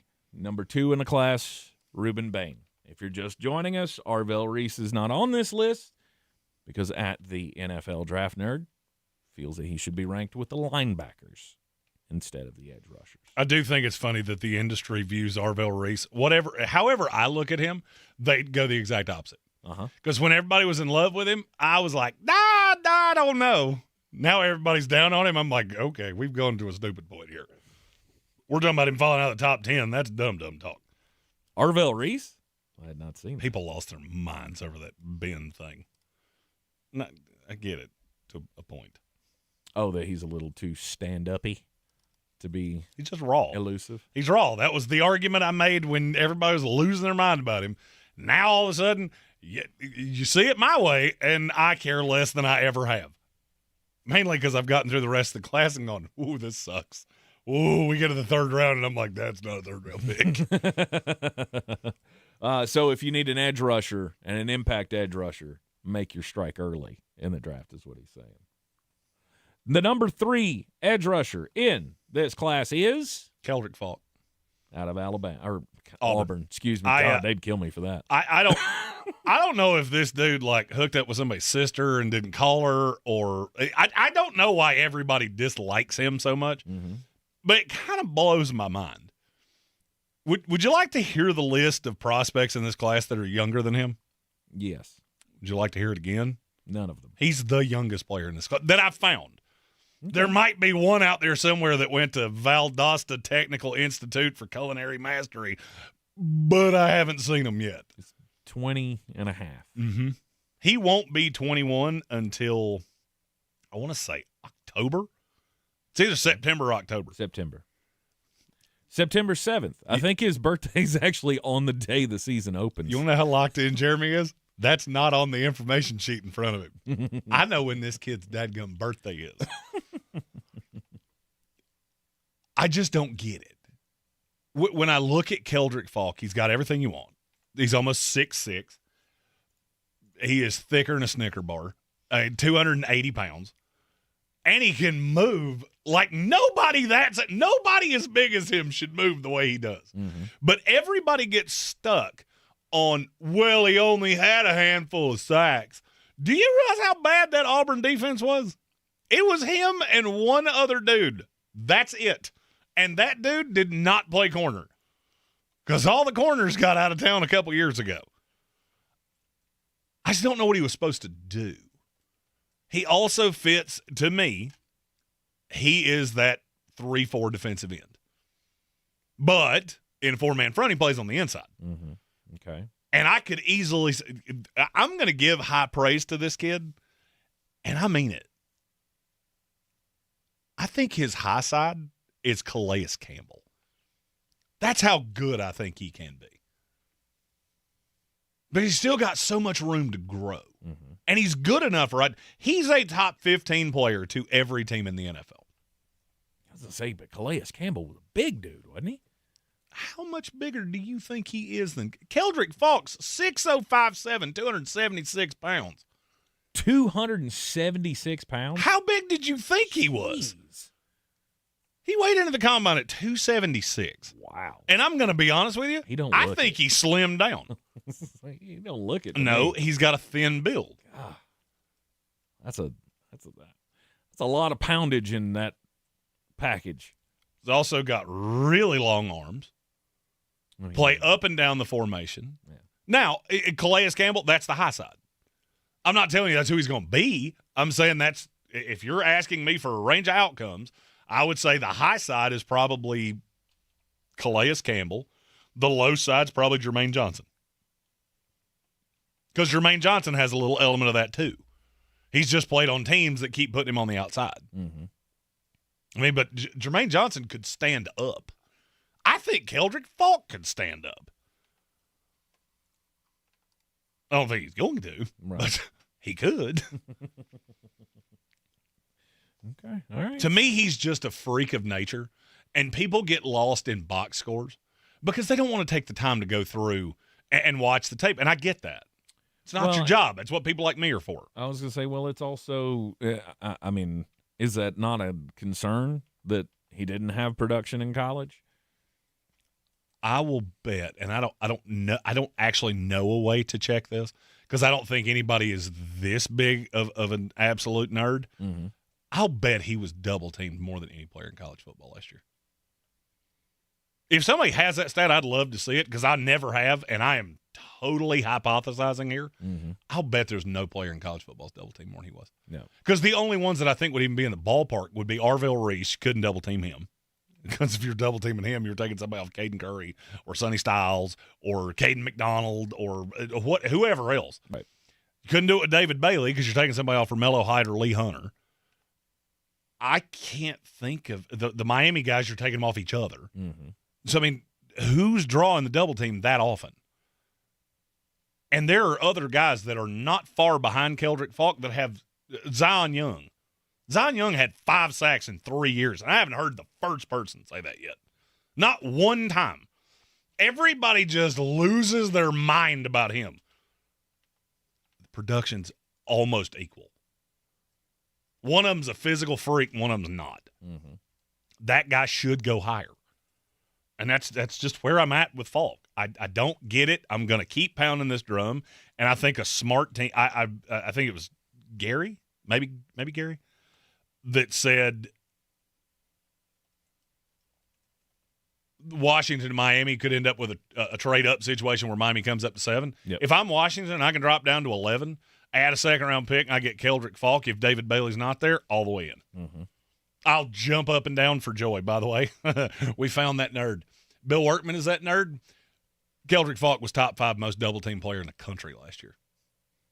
Man, I'm glad that guy's on my team. I'm real glad I don't have to go up against him. Double teams clearly do matter. But And Gary Birch, to his credit, said that it's the lack of twitch that bothers me. I don't really care about the twitch with the position he's going to play. He's going to be a hybrid 3-4 in, 4-3 defensive tackle. I don't need you to be super twitchy there, to be really honest. Yeah. You know what I need you to be? Thor. When you look at this kid, he looks like Thor. The poster child for not having production in college and then go into the NFL, the warning flag, the poster to me, is Tyree Wilson. The guy that you and I were complete opposites on Tyree Wilson going into that draft. And I haven't, I mean, has he showed you anything at this level? Tyree Wilson, think that he should have been the 6th pick in that draft? Yes. Tyree Wilson, I think, has played 3 full-on different positions since he's been in the NFL. So I'm not sure it's quite fair. Not sure it's quite fair. Oh, by the way, Tyree Wilson, I'm going to have to look this up because I don't remember. Mm-hmm. 7th. He was the 7th pick. He was the 7th pick. He played really just that. It was that 1 year at Texas Tech that he had been a high-level starter. Yes. And he had 4 sacks his senior season. Keldric Faulk had 10. Mm-hmm. So it's a little different scenario. And, yes, 7 of them were in 1 year. Only 2 of them were last year. Mm-hmm. But I've still seen him do it. So, I mean, if you want to compare him to a guy, that's fine. I would say Zion Young is closer to that Tyree Wilson comparison than Keldric Faulk is. But your point is merited. Yeah. I just don't think Keldric Faulk's in that vein. Okay. All right. I've seen him do more than that. Absolutely. There's nothing wrong with that. I just, like I said, when production things come up, that's what I think of. And, I mean, can you give me an example? Do you have one off the top of your head of a guy who didn't have production in college that ended up being something in the NFL? Oh. Because when you talk about you were talking about the most double-teamed guy in college football. When I think of that, I think of Aaron Donald. There was nobody in the history of football that was double-teamed more than that guy. I mean, he still got results. It's a little different. talent level there. I'm trying to think Different if there's position. Let's take the break. When we come back, I feel like I can have an answer on that. All right. Fair enough. You are in the Sportsocracy on ESPN Asheville, ranking edge rushers in the 2026 NFL Draft. ESPN Asheville, your mountain weather forecast. Good news now for wildfires that there is rain in the forecast, at least some. Not today, a few clouds around with sunshine. Actually, pretty nice day, 70 degrees. Tonight, 50. Tomorrow, a few showers and some periods of rain at times, especially in the afternoon with thunderstorms, 78. And on Wednesday, a chance of rain and thunderstorms, especially in the afternoon. High will be 80 degrees.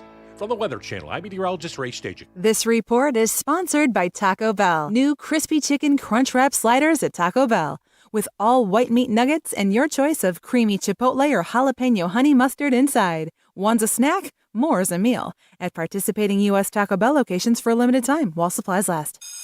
Miss Fernandez, what are those tiny things? Those are called amoebas. You can only see them through a microscope. Wow. Today's students are tomorrow's great thinkers and innovators. But right now, there's a funding crisis in public schools. Donors Choose is a nonprofit that lets you support students and teachers in your community and beyond. You could provide pencils and paper, help a music class get a guitar, or even a science project for a classroom like mine. Learn more at donorschoose.org. Start your day with Quaker Protein Instant Oatmeal. The instant oatmeal ready to help you tackle whatever your day brings. Like wrangling your toddler into their car seat. That was fun. Coaching your 6th graders soccer team. Go girls! And carrying all the groceries in one trip. Whew. Try Quaker Protein Instant Oatmeal, granola, and bars. Great taste and a good source of protein. Quaker, bring out the good. Got a thought? Just wanted to chime in. No hold times here. Good afternoon, gentlemen. Tap the red talkback mic on the iHeartRadio app and send us a voice note instantly. I do agree with that guess. A stress-free way to join the convo on your own time. Try it now on the free iHeartRadio app. Want a great way to boost your brand? Custom labels at Staples will help packages pop, shipments stand out, and takeout boxes really take off. Shop now through April 18th and save 30% on all custom labels. Staples, that was easy. Selling your home? Don't settle for average. Our real estate team at Clarissa Sells WNC and eXp Realty offers Zillow Showcase, an exclusive AI-powered listing experience available to just the top 10% of all listings in our area. With immersive media, cutting-edge design, and elevated marketing, Showcase listings, they go pending quicker and sell for up to $9,000 more than standard listings. Ready to stand out in a crowded market? Give our team a call today, 828-774-6343, because your home deserves the spotlight. This is J.W. Whitley, General Manager at Parks Ford of Hendersonville. Our value of commitment. Committed to you as our customers and the community that we serve. To do better, be better every day. That's the Parks Promise. Experience the Parks Promise today at parksfordhendersonville.com. It's the moment you dream of. The moment you work for. Train for. Run wind sprints when nobody's watching for. The moment when hours of gym time, court time, prep time, all culminate into this time. The moment when millions of bounces, blocks, and boards all add up to this, your moment. Ingalls, we're with you every step of the way. On the weird scale, there's Vegas, there's Florida, and there's Asheville. Let's get weird, Asheville.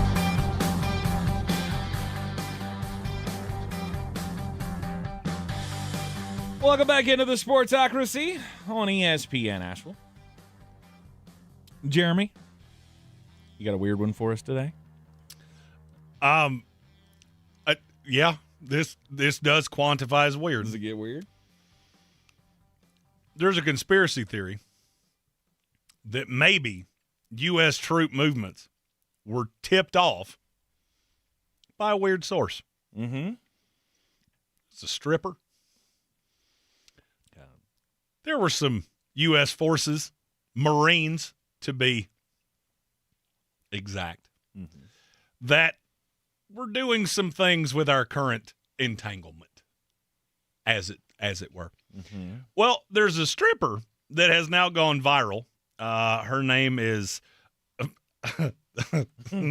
I should have looked at that before I went to say it. Because her TikTok is at C Gets Nakey. Nakey? Nakey. Okay. Is there an E at the end of the Nakey? Nakey. Yeah. Nakey. Okay. C Gets Nakey. No, she spelled it right then. And she did. And it does make me feel a little weird that she used a Rugrats thing to talk about her stripperisms. But she did. She posted a TikTok talking about how several Marines had been in her establishment. I don't know where it is because apparently the AP story couldn't figure it out. Mm-hmm. And that they were getting deployed next week. You can't do that. That's a punishable offense, I do believe, if you tip off movements of a military unit.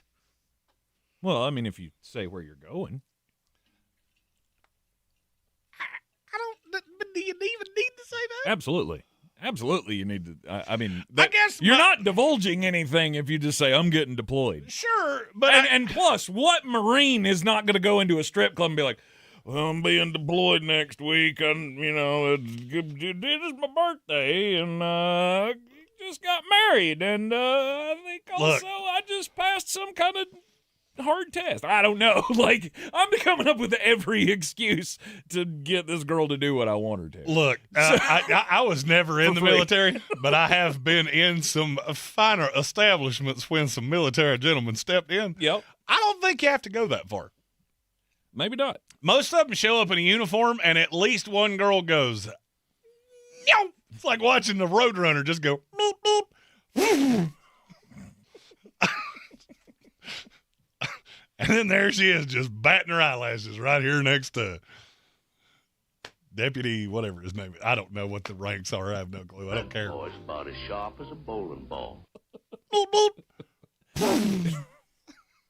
Yeah. Okay. All right. Yeah, I mean, never mind. No good. I don't think just no saying, good was coming from what I was getting ready to say. I don't think just saying you're being deployed is against any rules. I think it's a bad look when C Gets Nakey So- is pushing our But strategic plans on the TikTok. What did she say on the TikTok? I don't know. I didn't feel the urge to watch it because, frankly, listening to her voice for 7 seconds made me at least 2 IQ points dumber. Okay, all right. Because I mean, if it was the thing where she said, "Hey, some dudes from the 101st," You're doing the voice wrong. or whatever. Well, I mean, I'm not. Oh, yeah, because hers was that high-pitched, like Jennifer Tilly voice that I'll never understand what guys see in that because it sounds like they had a frontal lobotomy on Tuesday and they're just here doing stuff. I mean, when it comes to Jennifer Tilly, no one cares what her voice sounds like. I do. I need that to be not that, okay? I mean, look, I get it. You got 2 choices. You can either shut the hell up or I can leave. I don't care. I mean, that's it. Prime Jennifer Tilly wasn't nobody looking at her voice. I mean, I got news for you. The part you're referring to is still not legal to vote. So I believe we've had those updated a time or 7. It's quite possible. Quite possible. Yeah, no, I mean, if she went on there and was like, the dudes from the 63rd Regiment are going to deploy to Afghanistan or something, that would be a problem. I don't believe that's what she did. Yeah. At least that's not what I heard. Yeah. That voice thing doesn't bother you? Like when you were a single man, well, yeah, I mean, it's 100% a decision on whether or not this is going to last. It's not a decision on whether or not it's not going to last, but we're still going to see each other for a minute or 2. Or hour and a half? What? Let's see. How do I put this delicately? I don't put anything delicately, so I'm just going to put it. Mm-hmm. I bought a beverage of the adult kind for a girl at a bar one time, and she opened her mouth to say thank you. She could have shown me her Adam's apple, and it wouldn't have turned me off any less than what happened when she opened her mouth. Was it high or low? High. Okay. I mean, it was like, seriously. Okay. This woman should not be allowed to possess animals because her speaking in their presence that often is cruel and unusual punishment. She tells them dinner's ready and they're trying to jump in front of a train. Like, will somebody shut that whistle up, please? Sub question. What's worse, high or low? Ain't neither one great. I was going to say low is 100% not happening. Like, I mean, I could put up with Tinkerbell for a second. I could not deal with hello, how are funny. you doing? I don't really want to deal with either one, but if I have to choose, I don't think I can listen to that. No, can't do it. But you could listen to the soothing sounds of Tiffany. Well, listen. Listen, Kathleen Turner. I don't think this is really where either one of us wanted to be, but it looks like it's where we are. He's just going to deal with it. Okay. All right. Check her hands for calluses first. She's wearing a turtleneck quite often. You should probably run the other way. Edge rushers in the 2026 NFL draft class. I think certain decisions are starting to make more sense to me. Next. Oh, that was my. I thought you had a more of a setup to go there. All right, number 4. There we go. R. Mason Thomas from Oklahoma. Okay. Are you as fond of him, or am I on an island by my Whittle Lonesome here? You might be on an island on this one. So what's the knock? I mean, because that's always when people say that, I always divert to, okay, so what is there not to like? Because he's 241 pounds. Okay, I totally get that. Mm-hmm. Do you not see Nick Bonito in him? Because I do. Sure. Wicked first step, beats offensive tackles over and over and over again. Well, he's not going to hold up against the run. Well, whoop-de-doo. I don't care if he gives up 7-yard rushes every time he's standing on the field. I will throw him out there on 3rd and 8 and watch your quarterback piddle in his pants. Mm-hmm. And maybe that's it. Maybe they only see him as a one-down player. I see him as a one-down player. He's still in my top 25. That's how bad this class is. On the high side. Okay. Because that one down, 20 times a game, he's going to be an impact player. Mm-hmm. Because unless you've got somebody with just freakishly long arms that can keep this kid at bay, there's nobody that's dealing with that first step. Nobody. And if they stand him up, may God have mercy on your soul. Because you give him a one-step run and start at this, none of you will touch him. Mm-hmm. It's so funny to me. I went back and read my notes when Nick Bonito came out. I said verbatim the exact same things about Bonito that I'm saying about R. Mason Thomas. And I wasn't wrong. Mm-hmm. You know where I got that wrong? I didn't have him high enough. Because that one asset, it's the most valuable thing you can be in the NFL, is a guy that can get to quarterbacks frequently. And after him, there's a lot that are hit and miss. Mm-hmm.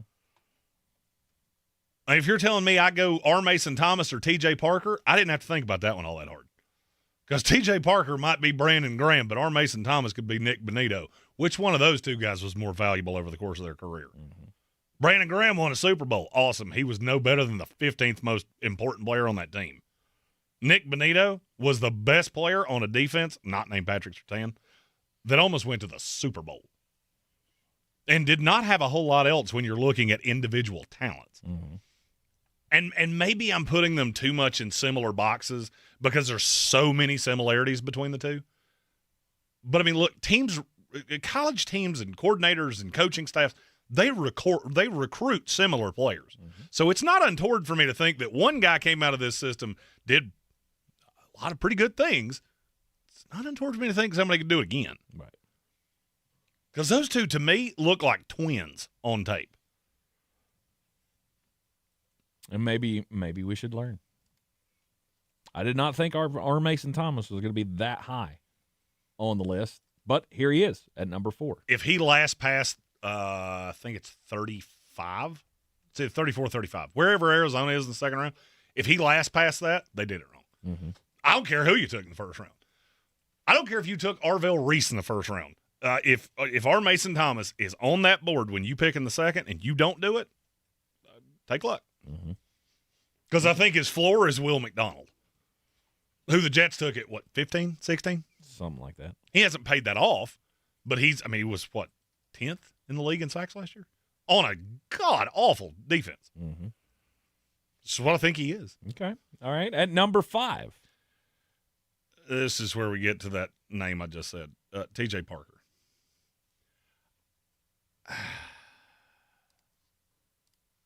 I don't see it. I don't. See what? I want to see it, but I don't. You don't see what? Elite pass rusher? I don't see a good pass rusher. I see a mediocre pass rusher whose tape dropped off when his team dropped off. And look, he's going to set an edge as a run stuffer. You know that first step I just talked about with our Mason Thomas? Mm-hmm. T.J. Parker doesn't have it. Mm-hmm. Elite length? I don't think his is negative per se. But it's not elite. He doesn't bend particularly well. So this is where I get into situations with players like this. Everybody lost their mind about him when they saw him at the Senior Bowl. Mm-hmm. I've gone back and watched every one of those reps. I do not understand what it is people are seeing. Did he have some wins? Sure. Was he the best player there? My God, no. I'll be honest with you. I think if you watch him and the Dame Tucker side by side, you'll very quickly figure out, one of these guys one of these guys is significantly better than the other one at getting around tackles. And it ain't T.J. Parker. Okay. Now, if you put him on the opposite side of Montez Sweat or somebody like that wins with speed, and you have to attack him in a certain way, okay. I just don't see where he gets better. There are certain things that you cannot change. Does his motor run too cool? No. I never thought that about T.J. Parker. Did I ever think his physical limitations, if he lost 10 pounds, if he gained 10 pounds, he's strong as an ox. He doesn't bend well. He's not fast enough. And he didn't consistently beat tackles in the ACC. Why would I think he's going to do it in the AFC? I don't see it. I see a Brandon Graham, a Derek Barnett. We've had a lot of these guys over the years. Are they valuable players? Absolutely. Because in a 4-man front, they're really going to crank up what you can do against the run. Mm-hmm. But you better have an elite edge rusher on the other side, or you're not getting pressure on quarterbacks unless it comes from the inside. A lot of his pressure did come from time. It's coverage sacks. Yeah. Beaten. Virtually every sack he ever had was a coverage sack. Which, I mean, you got to give him the motor never turned off. Right, you got to give him the credit for sure sticking with the play, working through your block or the blocker, all of those things. But you don't have that time in the NFL usually. A coverage sack in college football is 5 seconds. A coverage sack in the NFL is 3.5. Mm-hmm. He never got there that quick. It just never happened. And I searched. I wanted to find where the high-level tape on him was. Yeah. And look, half my time is spent on a station that's in Greenville, South Carolina. I'm right down the street. I don't want to sit here and heap on Clemson Tigers. But I can't help it. It's what the tape says. Mm-hmm. He will be a good NFL player. I don't think he's ever going to make the team that drafts him happy because the actual production numbers, they're not going to be there. Tackles for loss, they might be. Sacks won't be. Pressures won't be. Hurries won't be. So unless you've got Quinnen Williams on the inside of him or somebody like that, I just don't see how it's going to ever produce a unit that is elite at getting after quarterback. Mm-hmm. I feel like you're sacrificing your ability to hit quarterbacks by taking this guy. Now, you take him the second round, where I'm starting to think there's a better chance he falls into, and he's a rotational piece. And, I mean, I hate to use the team that I know the best, but you put him with the Jets, and he's a first 2-down guy, and you bring in Will McDonald on 3rd down, and hopefully over the course of time he gets more acclimated and more comfortable in his body, and eventually he becomes a 3-down guy. Okay. You take him at 44. Okay. You take him at 20. Mm-hmm. Good luck. Good luck. Read this book. It virtually never ends well. Yeah. We will be in Pittsburgh for the 2026 NFL Draft, wrapping up our season on the Ingles Living the Dream Tour. The Parks Ford Mobile Studio taking us along on the ride as well. And we want to take you as well. Not physically, but we'll take you as far as content is concerned. Be sure to follow us on all the socials at the Sportsocracy and keep listening to ESPN Asheville. ESPN Asheville, your mountain weather forecast. Good news now for wildfires that there is rain in the forecast, at least some. Not today, a few clouds around with sunshine. Actually, pretty nice day, 70 degrees. Tonight, 50. Tomorrow, a few showers and some periods of rain at times, especially in the afternoon with thunderstorms, 78. And on Wednesday, a chance of rain and thunderstorms, especially in the afternoon. High will be 80 degrees. From the Weather Channel, I'm meteorologist Ray Staging. This report sponsored by the experts at Howard Hanna Beverly Hanks Real Estate, the real estate leader in Western North Carolina. Howard Hanna Beverly Hanks Real Estate is not like other real estate companies. They're built differently. As the #1 family-owned real estate company in the U.S., proven expertise and personalized service delivers results. Let them show you how at Howard Hanna Beverly Hanks. The moment the drums kick in, so does your heartbeat. The right riff. And suddenly, you're bulletproof. Asheville's Real Rock. Rock 105.1.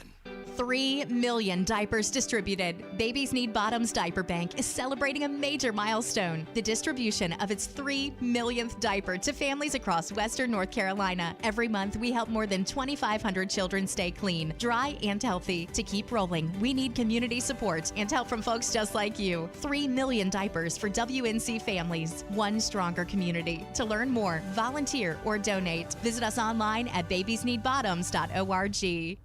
Professional wrestling fans, the action continues every week.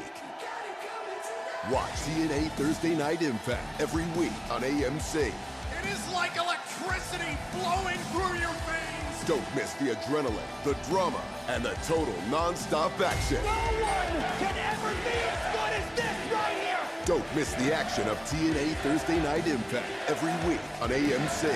For showtimes and more information, visit TNAWrestling.com. Matt Rogers and Bowen Yang here from Las Culturistas requesting your ears on our podcast. Download and listen on the iHeartRadio app or wherever you get your podcasts. Want a great way to boost your brand? Custom labels at Staples will help packages pop, shipments stand out, and takeout boxes really take off. Shop now through April 18th and save 30% on all custom labels. Staples, that was easy. Clarissa sells WNC as the #1 team in Buncombe County. We have the customer service experience to assist you in achieving your real estate goals. Our team offers something that 90% of listings in our market won't have, Zillow Showcase. Check us out at clarissasellswnc.com. Do better, be better every day. That's the Parks Promise. Our mission, to improve lives with every interaction. This is JW, General Manager at Parks Ford Hendersonville. Experience the Parks Promise today at parksfordhendersonville.com. That's parksfordhendersonville.com.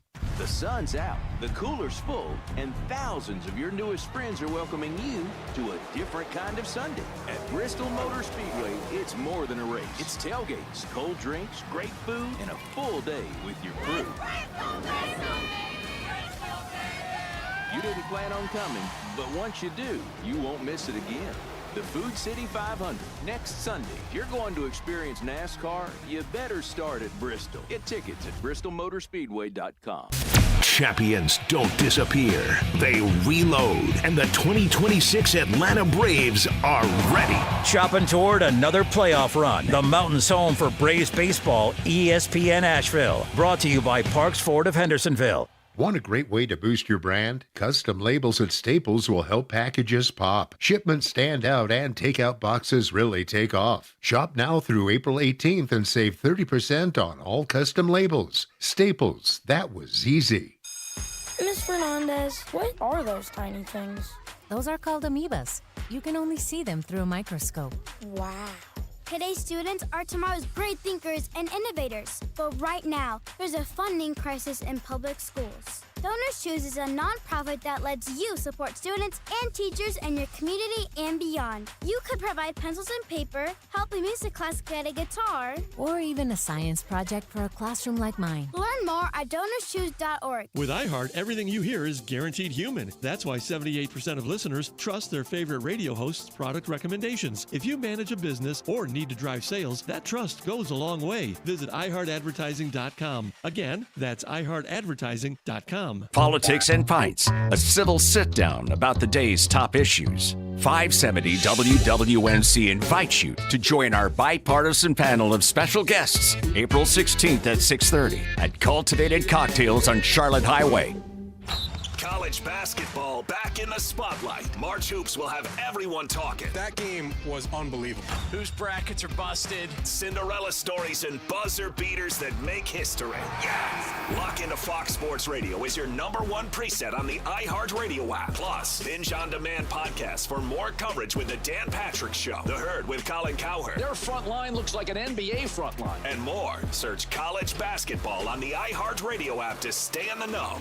Matt Rogers. And Bowen Yang here from Las Culturistas requesting your ears on our podcast. Download and listen on the iHeartRadio app or wherever you get your podcasts. For more information about contests on this station, go to espnavl.com/rules. Asheville's #1 sports station, ESPN Asheville, WPEK, W225CJ Fairview, WMXF Waynesville, an iHeart radio station. Guaranteed human. Live from the Ingalls studio. I can't wait to play with myself every day. The Sportsocracy. Damn the devil to hell! Let the big dog eat!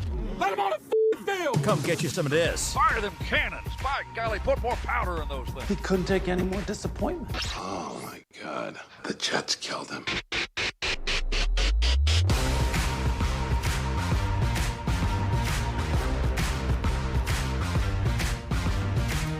We're back at the Sportsocracy on ESPN Asheville.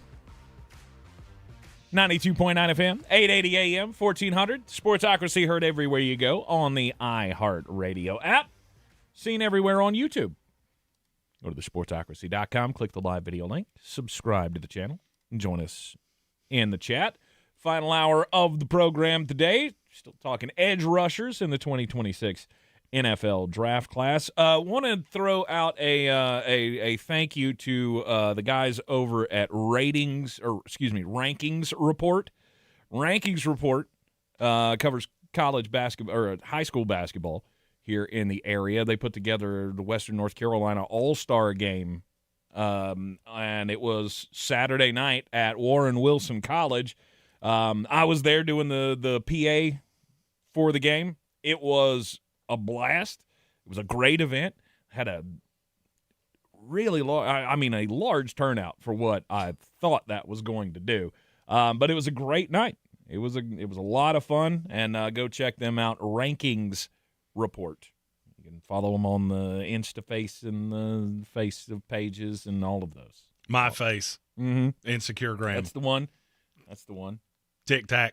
Twitcher or Twitchy or Squidward, what is it called?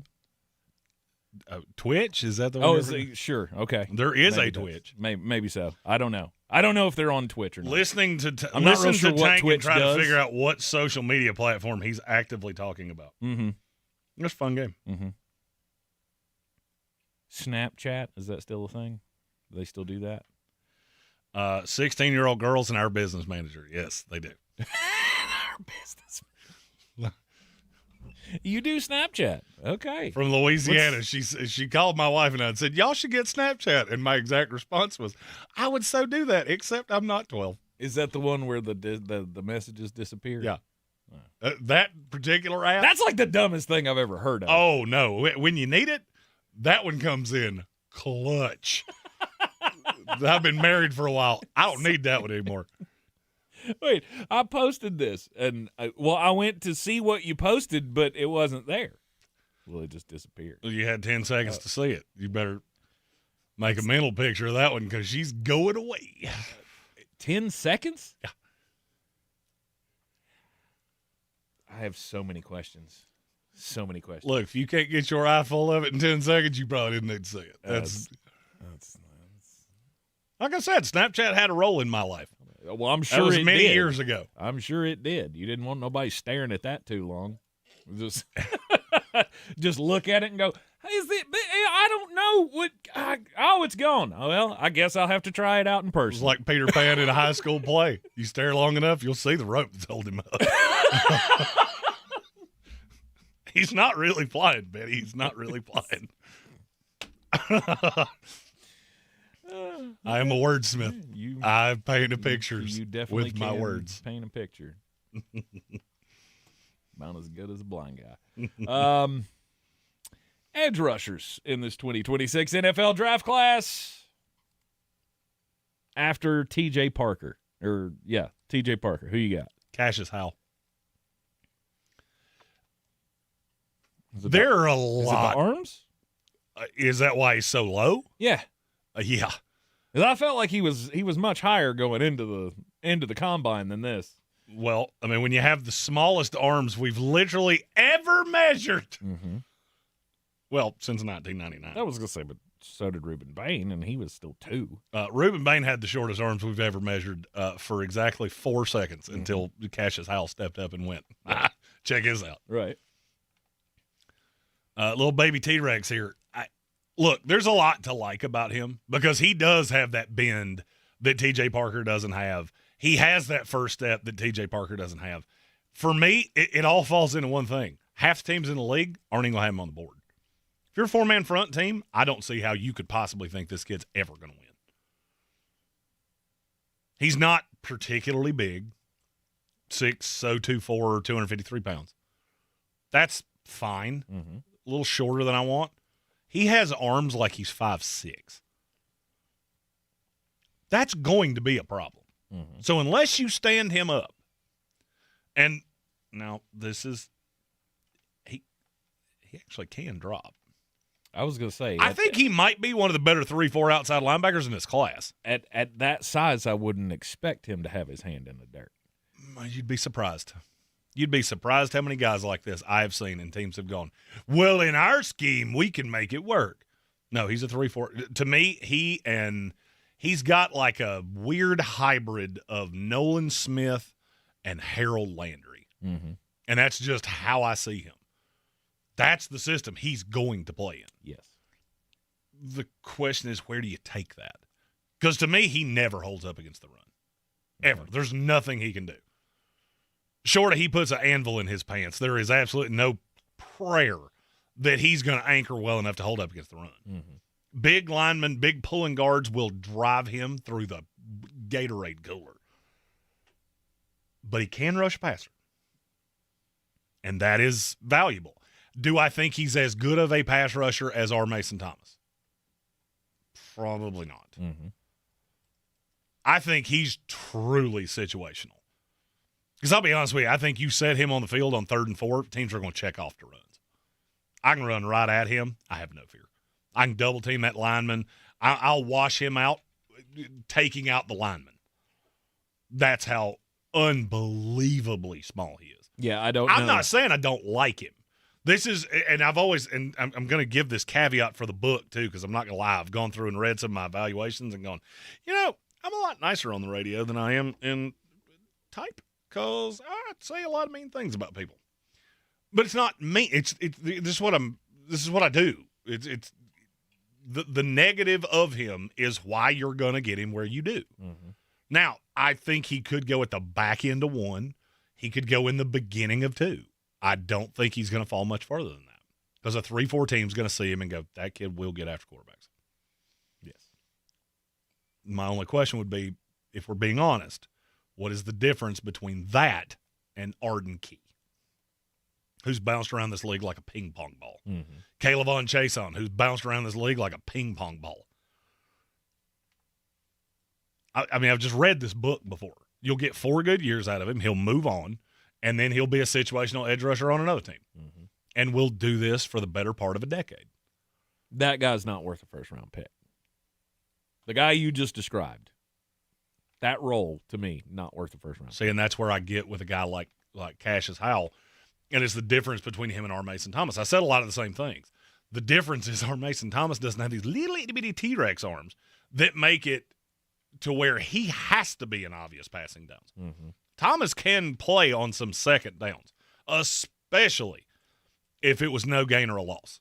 2nd and 12, our Mason Thomas is out there.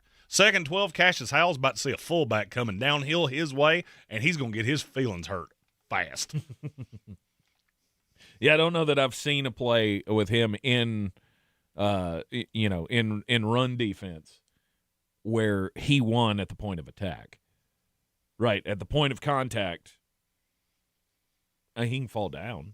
Mm-hmm. He can grab and fall backwards. Cashius Howell has a very nice first step. And if he doesn't beat you with the first step, it's like when I was playing basketball when I was younger. Mm-hmm. You get that kid that's the best player on the other team.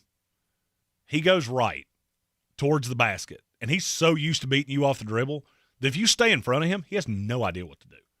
And then he backs out. It leads to a lot of turnovers, and you just get this confused look on your face like, I don't know what to do now, because that's always how I've won.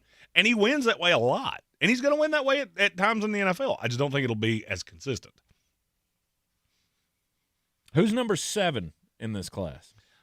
This would be the Tankerous special, Joshua Josephs. Ah. Okay. I know you like him because you investigated him when you figured out he had the same 2 names as your sons. I did. And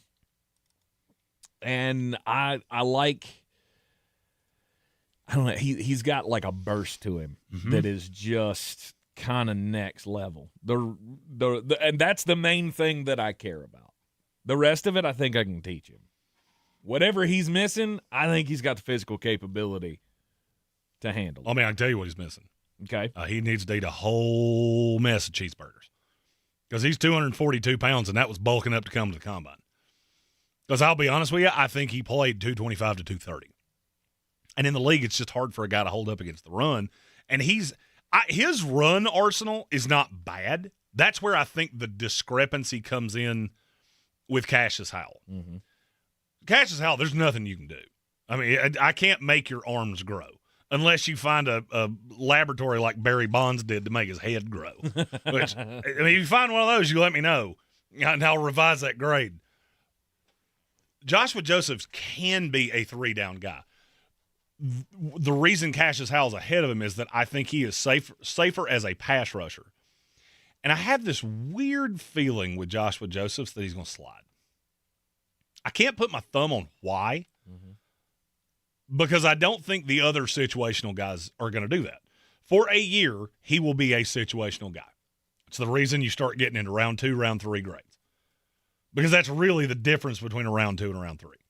I have a 2 on him. I think a lot of people are going to have 3s because they're going to see him as situational completely with the hope that maybe 2 years from now he grows into a 3-down role. Yes.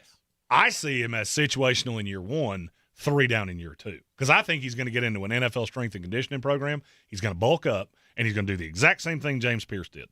As the season goes on, he gets better and better and better and better because his body gets better and better and better and better. Mm-hmm.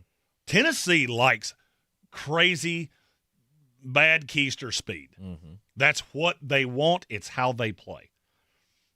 These guys get to the league, and some of them can't withstand the weight. That's what's happened to a bunch of the receivers. This kid can. You could tell me Joshua Joseph played at 265 pounds 2 years from now, and it wouldn't shock me in the least.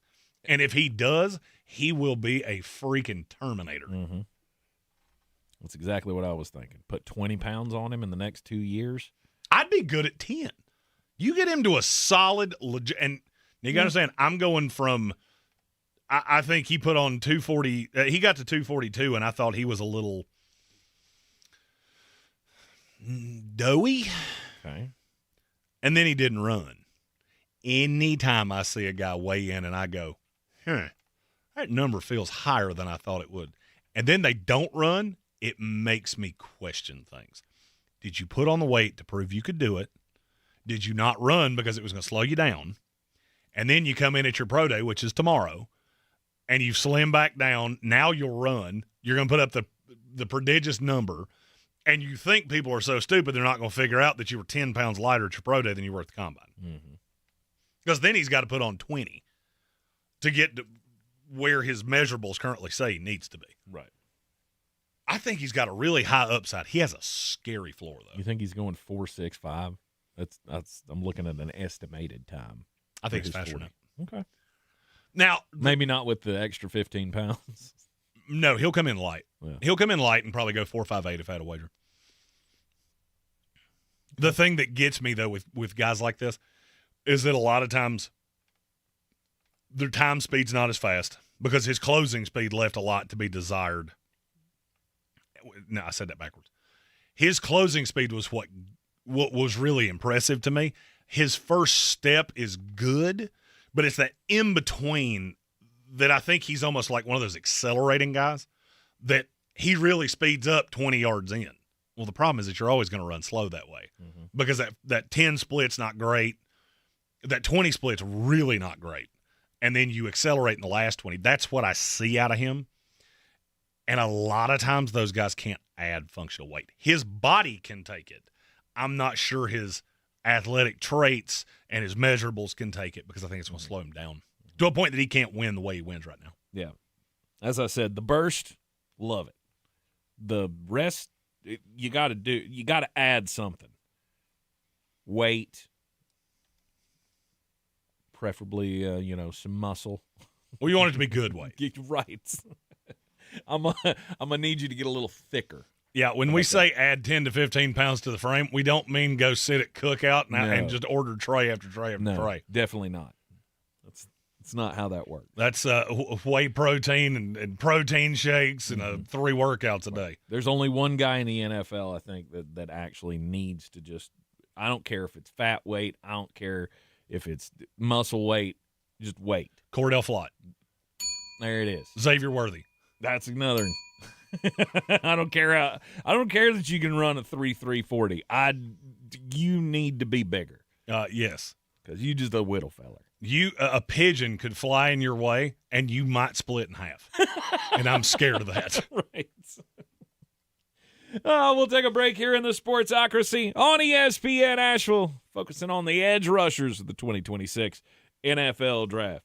Hello, everybody. How we doing? Don't miss our 2026 iHeartRadio Music Awards. Streaming now on Hulu. Taylor Swift's first awards show appearance this year. Taylor Swift is here. Miley Cyrus takes home the Innovator Award. Miley Cyrus. John Mellencamp wins the Icon Award. Plus performances from Alex Warren, Kehlani, Lainey Wilson, Ray, TLC, Salt and Pepper, In Vogue, and more. all hosted by Ludacris. You know what time it is. Our 2026 iHeartRadio Music Awards. Now streaming on Hulu. These days, it's getting harder and harder to trust what you're seeing. Who made it? Is it real? But with iHeart, everything you hear is guaranteed human. That's why 78% of listeners trust their favorite radio hosts' product recommendations. And if you own or manage a business here or need to drive sales, that trust goes a long way in creating your future customers. Make iHeartMedia a part of your 2026 plan today. Call 844-844-iHeart. Again, that's 844-844-iHeart. Pros, just because something on the job runs out doesn't mean you have to. Order it on the Lowe's app. My Lowe's Pro Rewards members get free same-day delivery on eligible orders over $25. Get the fasteners, hardware, or tools you need to keep the job moving. Order by 2 p.m. and get eligible in-stock items delivered right to your job site by 8 p.m. Members get more at Lowe's. Loyalty program subject to terms and conditions. Subject to availability. Restrictions and terms at lowes.com/shipping terms. Subject to change. Professional wrestling fans, the action continues every week. Watch TNA Thursday Night Impact every week on AMC. It is like electricity flowing through your veins. Don't miss the adrenaline, the drama, and the total non-stop action. No one can ever be as good as this right here. Don't miss the action of TNA Thursday Night Impact every week on AMC. For showtimes and more information, visit TNAWrestling.com. At Uline, they know firsthand the road to success is an uphill climb. Uline started in the family basement, and through hard work is now North America's most trusted shipping and industrial supplier. They get what it means to have the support of reliable, hard-working partners. So they keep 41,000 items ready to ship. Whether your company is still in a basement office or expanding cross-country, Uline will be there on your road to success. Visit uline.com. college basketball back in the spotlight. March Hoops will have everyone talking. That game was unbelievable. Whose brackets are busted? Cinderella stories and buzzer beaters that make history. Yeah! Lock into Fox Sports Radio is your #1 preset on the iHeartRadio app. Plus, binge on demand podcasts for more coverage with the Dan Patrick Show, The Herd with Colin Cowherd. Their front line looks like an NBA front line. And more. Search college basketball on the iHeartRadio app to stay in the know.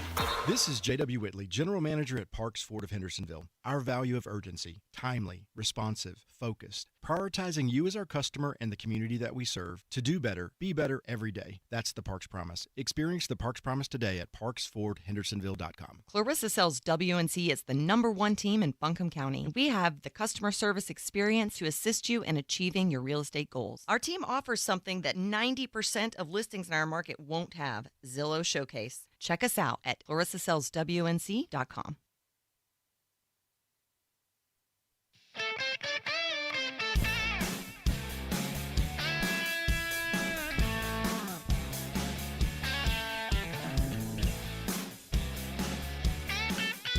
Welcome back into the Sportsocracy on ESPN Asheville. It's a power ranking Monday, if you will. Talking edge rushers in the 2026 NFL draft class. We will be going on the Eagles Living the Dream Tour to Pittsburgh, Pennsylvania for the 3 days of the NFL draft. Jeremy, we're at number 8 on the edge rusher list. Who is it? Romello Height. He's 82 years old. Okay. Romello Height was in the 2020 recruiting class. Okay. But that doesn't mean he's not a good player. Because to me, Romello Height is one of those guys that he's going to produce. Mm-hmm. And I really don't have any doubt of that. The question is, what level is he going to produce at? Because he's another one that's got that really fast first step, but he's 239 pounds. Mm-hmm. You factor that into the fact he'll be 25 in an hour. I mean, if he were to go in the first round, which he's not going to, but if he were to do that, he would be 30 years old by the time he signed his second contract. Right. That's insane. Mm-hmm. Did these guys concern you like it does some other people? Because to me, so a guy's coming in a little aged, right? And we always talk about if you just had that one season that was better than all the others, was it because you were a grown-ass man and you were playing with teenagers? Or which is usually the answer. Or are you just that guy that stuck around, got a little bit better by staying in school, and then you're more prepared for the next level? And there's a merit to that. See, because I think this is what some of us have been asking for. Is you get a ready-made piece? Right, especially in, like, basketball. Like, if I can get a blue-chip prospect to stick around in college basketball for 3 years Which where I never will. You never will. I'm not talking like a top 5 pick in the NBA draft. I'm just saying. It's a blue chipper. Yeah, but I'm talking about a 4-star prospect, 5-star prospect. I mean, you can keep a guy longer than the NBA team's getting better prospect. They're getting a better player. Well, the problem with a guy like Romello Height is, let's play a fun game. Mm-hmm. Romello Height had 16.5 sacks. Okay. Oh, by the way, you asked earlier. Is that total? Yes. Okay. You asked earlier about pass rushers that had limited production. Yeah, lack of production. Odafe Owa didn't. Gary Bird said he had no sacks. I swear I thought he had a couple. Mm-hmm. But, I mean, that could very well be true. The one that I found earlier, and now I've forgotten who it was. I'm going to have to come back to it again, and I'm going to forget again. I just got to see how this is going. Mm-hmm. Josh Sweat. Josh Sweat had 14.5 at Florida State. He played 3 full years and had 14.5. Mm-hmm. That's the lowest that I can remember being high end. And it took 2 or 3 years for him to get there. Romello Height had 16.5 sacks in 5 years. He played for 4 schools. Do you know how many of them were the last year? How many? 10. He had 6.5 sacks in 4 years before this year. He'd probably he falls into that category of, I don't know. He was good at Georgia Tech. Because he started at Auburn. Then he redshirted for a year. He went to USC. Neither one of those were particularly good. He was fine in limited work at USC, but nothing special. Georgia Tech was where he really kind of took that turn of, he didn't have the production numbers. Yeah. Then Texas Tech, he was fantastic. It's the best defense he ever played on. He was 2 to 3 years older than virtually everybody he played against. And so it does make you wonder, is there anywhere further for this kid to go? He's 5 years older than Keldric Faulk. A 4.5. But still, yeah, I'm always going to prioritize the younger guy. Now, if I'm a really good team, at Kansas City Chiefs, I need a guy that can come in and rush passer right now for the next 4 years, and I don't really care about that second contract. Okay. Yeah. This is the problem I have with Akheem Mesidor, too. Everything I'm saying about Romello Height, it all falls on Akheem Mesidor, too. Mesidor just has and I'll go ahead and tell you, you're not going to hear his name here. He would have been nope. He'd have been the first one off the list for me. I don't get it. I don't think there's any player in this class that I get less than Akheem Mesidor. I see him in the top 20, and I swear to you, I think some of these people need to be drug tested. I don't think I've seen if he goes in the top 20, does not have him in the top I'll go ahead and tell you, he goes in the top 20, I'll guarantee you, do not care what team it is. It's an immediate Gary Busey. You draft a 25-year-old guy in the first round that doesn't have a natural position. Are you smoking methamphetamine? Because just the one line I just said is enough to go, that's the dumbest thing I've ever heard. Now, if Kansas City wants to take him with that second first-round pick, okay, they're a slightly different scenario. I'm not sure how he fits there. But, I mean, you're talking about taking this kid ahead of guys that are just flat-out better. They're better than him right now, let alone 4 years from now when they're almost his age. I mean, Akheem Mesidor's kids are closer to Keldric Faulk's age than he is. Okay. All right. Yeah, Mesidor, that's one that we could have fun on that one for an extended period of time at some point. By the way, I just looked up the college stats for Jason Owa. Or Odafe Owa. He did have 0 sacks his senior season. He had 7 total. I was about to say, I thought he had a few that previous year. Yeah, he had 5 the previous year, 2 in his freshman season at Penn State. So, but his senior year, he did have 0 sacks. So that's where that number came from. All right, who's at 9? 9 for me after Romello Heights is Zion Young. It's another one. I don't get what some of you are seeing in this kid. Bull rush is special. His ability to run through a lineman. He's one of the best in the class. What's his second move? I probably watched 400 snaps. I'm still waiting to find out the answer to that because I ain't never seen another one. He doesn't. That's all he's got. He didn't have a swim. His first step is slow as molasses, but he can run through you. And if you get one of these undersized linemen, yeah, he can really hurt your feelings. Zion Young needs to be on the opposite side of somebody like Aiden Hutchinson. I've been stuck on him going to Detroit for a reason. And in the first round, I just don't get it. Have you watched any of him? I know he's a little deeper. I'm watching some right now. And I've yet to see on his highlight tape that move that makes me go, oh, he can get after it. You know what he does? I'll tell you how he wins virtually every time. He starts to the outside. He gets a lineman on their off foot, and then he runs through you. And that's it. He doesn't have anything else. I mean, he does have he does have one little spin move that he likes to do, but it starts out the same way you just said. And once he gets that tackle going to the inside, he'll do a little spin move to get to the outside. But that play better be coming your way when you do that. I was about to say, watch how many times he does it. Watch how many times he actually touches the quarterback. Yeah. Because it's none. No. It's the 3 times I've seen it so far, it looks like Dwight Freeney in slow motion. They were running to that side, and he hit the running back as he was spinning. It was coming out of the spin. It looks like Dwight Freeney in slow motion. I don't see – now, when I say these things, that doesn't mean the guy can't be a good player in the NFL. The ability to bull rush is a skill. And the fact that Zion Young is strong as a moose, that's a skill. It's just not one that I value all that highly.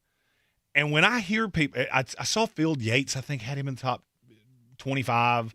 I saw somebody else that had him in the first round. None of their explanations ever make sense to me. He's got so much room to grow. What exactly have you ever seen that says he's going to do that? Because I don't get it.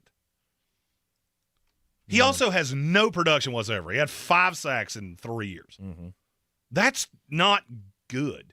Oh, by the way, the kid's been arrested like 3 times. Yikes. One of them was that's immediately disqualifying. He got arrested for speeding while intoxicated. Out. And he had an aggravated assault.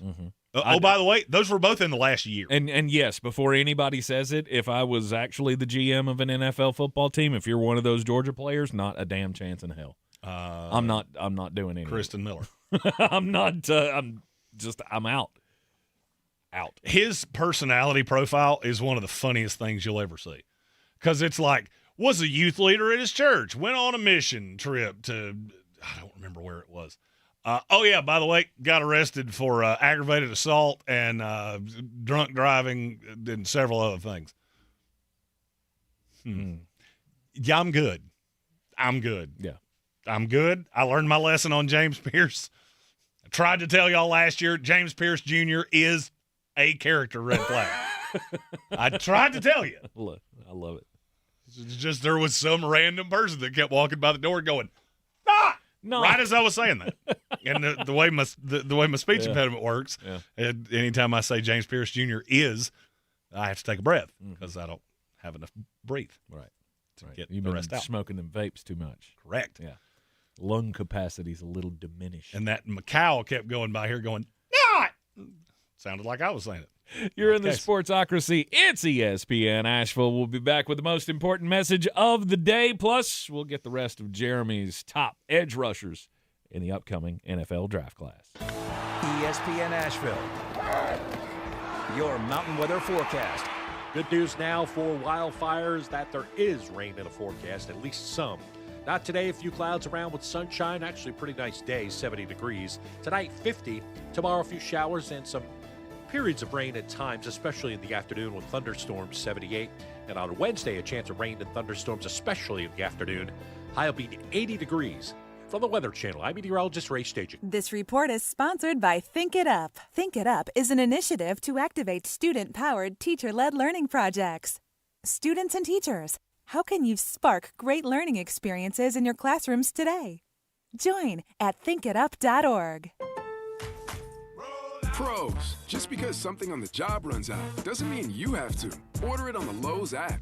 My Lowe's Pro Rewards members get free same-day delivery on eligible orders over $25. Get the fasteners, hardware, or tools you need to keep the job moving. Order by 2 p.m. and get eligible in-stock items delivered right to your job site by 8 p.m. Members get more at Lowe's. Loyalty program subject to terms and conditions. Subject to availability. Restrictions and terms at lowes.com/shipping terms. Subject to change. Got a hot take? Read the room. Don't let it die in the group chat. Tap the red talkback mic on the iHeartRadio app and join the show. Love the show, but I disagree with you guys. It's the fastest way to get your voice on the air. Say it, send it, and hear it on the iHeartRadio app. If you're trying to keep up with everything happening on and off the court, we've got you covered on the podcast, Flagrant and Funny. You want to start with the first question for the Big Ten Coach of the Year? Oh, whatever. Would you like to? Yeah, sure. So you're a Spartan, is that what I'm getting? Exactly. So whether your bracket is busted or you just want the real talk on what's happening during the tournament, open your free iHeartRadio app, search Flagrant and Funny with Carrie Champion and Jamel Hill, and listen now. Presented by Capital One, founding partner of iHeart Women's Sports. Progressive's Home Quote Explorer helps you easily find and buy the right coverage for you. It's everything you've always wanted. Well, I mean, as far as a website that lets you shop, quote, and buy insurance in one place. But hey, maybe that is everything you've always wanted. Yeah, people have different types of dreams. And if all you've ever been searching for is a website that helps you choose home insurance rates and coverage, boy, do we have great news about Progressive's Home Quote Explorer. Progressive Casualty Insurance Company, affiliates, and third-party insurers. Comparison rates not available in all states or situations. Prices vary based on how you buy. Start your day with Quaker Protein Instant Oatmeal. The instant oatmeal ready to help you tackle whatever your day brings. Like wrangling your toddler into their car seat. That was fun. Coaching your 6th graders soccer team. Go girls! And carrying all the groceries in one trip. Whew. Try Quaker Protein Instant Oatmeal, granola, and bars. Great taste and a good source of protein. Quaker, bring out the good. Matt Rogers and Bowen Yang here from Las Culturistas requesting your ears on our podcast. Download and listen on the iHeartRadio app or wherever you get your podcasts. This is J.W. Whitley, General Manager at Parks Ford of Hendersonville. Our value of urgency, timely, responsive, focused, prioritizing you as our customer and the community that we serve to do better, be better every day. That's the Parks Promise. Experience the Parks Promise today at parksfordhendersonville.com.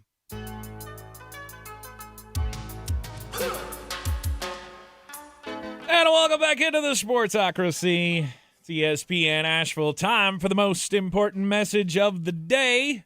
Don't do crimes. And Jeremy, if there is, if there was just a solid, Cliff Notes version, let's call it like a 10 Commandments kind of a version of rules for teachers. Could you give me an example of some of the thou shalt nots that would be on the 10 Commandments for teachers? Don't do it. That's a good one. I believe that should be all one. That should be all 10. Right. Thou shalt not falafel your students. That's number one. Don't. That, I feel like it should just be a piece of paper that just says no. No. No. No. No.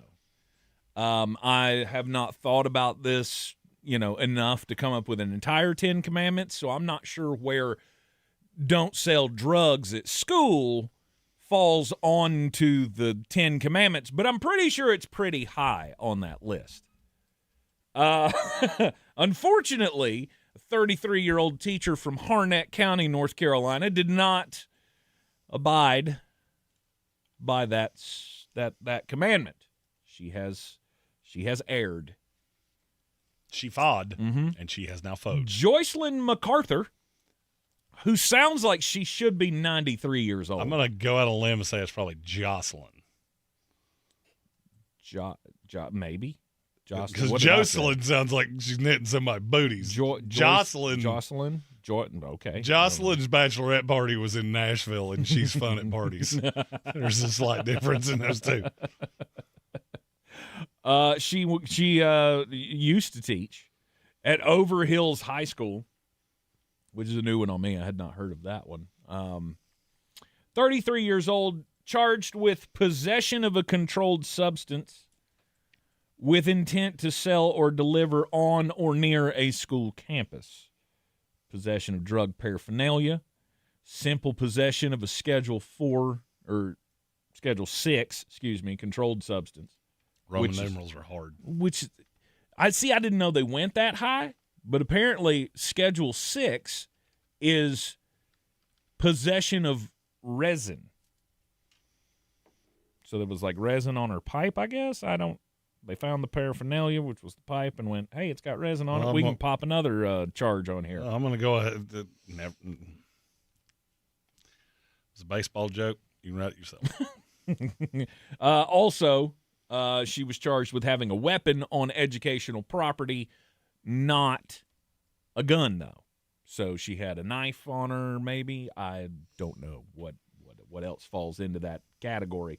The arrest warrant states that MacArthur, quote, knowingly possessed marijuana with intent to manufacture, sell, or deliver it within 100 feet of the boundary of Overhills School in Spring Lake, North Carolina. According to a former co-worker of MacArthur, who WRAL News caught up with, quote, not a surprise. She reeked of marijuana every single day. Her class reeked of marijuana every single day. And this is nothing new. This has been an ongoing situation. The former coworker also telling WRAL that the principal at Overhill School had tried to fire this woman twice already, but the county office kept sending her back to the same school. Ah, unions protecting the weak and the worthless for many years. It is not said whether or not the drugs were intended for a student, but the fact that you would, bring the weed to school to sell it, on your way out of the parking lot or whatever. Listen, Daryl, you're going to have to meet me between third and fourth period. That's my lunch break, okay? The kids. Bring the Doobie Brothers album and we'll have a little fun out in the parking lot. Oh, man. This, it's dum-dums like this that I go, you need to go to prison. You probably won't, but you need to. I don't understand people that do recreational crimes at work. I just don't get it. I don't get it. It would be weird if I sat down at my desk at 10:30 and went, 2.5 hours into the day and went, glug, glug, glug on Mr. Tequila bottle. That'd be weird. Why do people think, no, it's fine. I'll just go out to the car and have a little... I don't get it. I don't get it. I feel personally attacked. It wasn't a personal attack. It was a personal attack at Jason. It's just a shot across the bow. I just said a thing, and it hurt your feelings.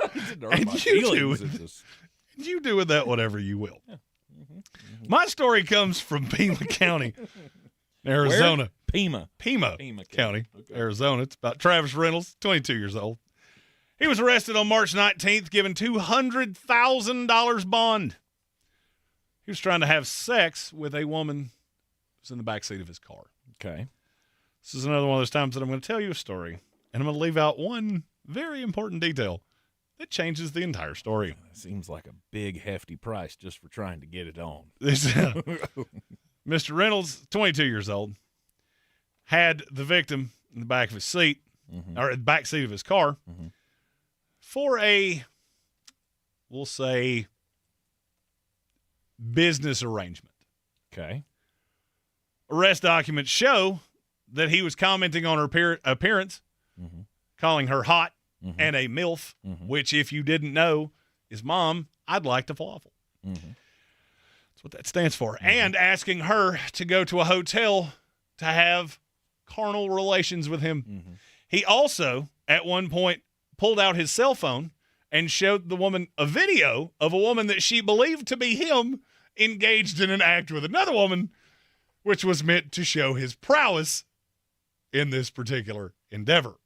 Wait, what? He pulled out his phone, showed a video of what he said was himself with someone else to convince her this is why you would like to do this. With another woman. Correct. Okay. You said okay, never mind. The way you said that was weird, made me feel like he was trying to pass himself off as a woman to this woman. No. No, he was saying, you see that? That's what I could do. Yeah. Okay. How you feel about that? Yeah. How do you feel about my proposition now? How do you like my bend? Well, there's a... I'm a willing blocker. I knew as soon as you said bend, I knew where that was headed. The woman was so uncomfortable that she asked the man to just let her go inside multiple times. The house. Now I ask the question, where was she trying to get him to allow her to go inside? The gas station? It was a jail. He was a cop, had her handcuffed in the back seat, and was doing all this while she couldn't move while he was sitting outside the police station. Ah, okay, so now it's making sense. This took 2 hours of him sitting there going, are you sure?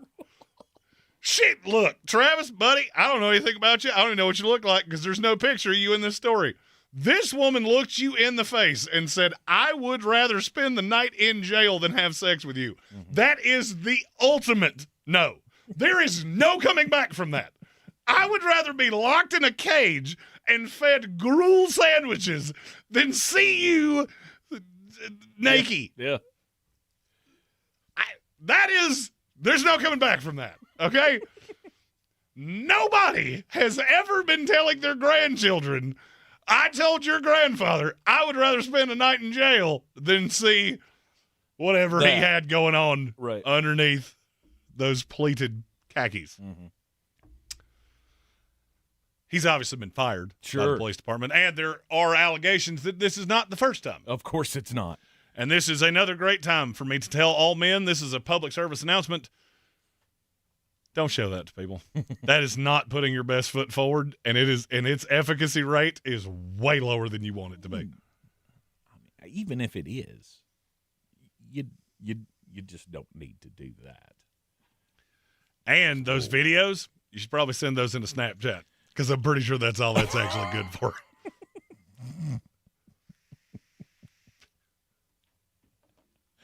All right, we are to number 10 on the 2026 NFL Draft Class Edge Rushers list. This is one that I know for a fact I'm higher on than the vast majority of the industry. It's Nedame Tucker. Mm-hmm. I think he is going to be an absolute monster off the edge. And why are very few seeing it?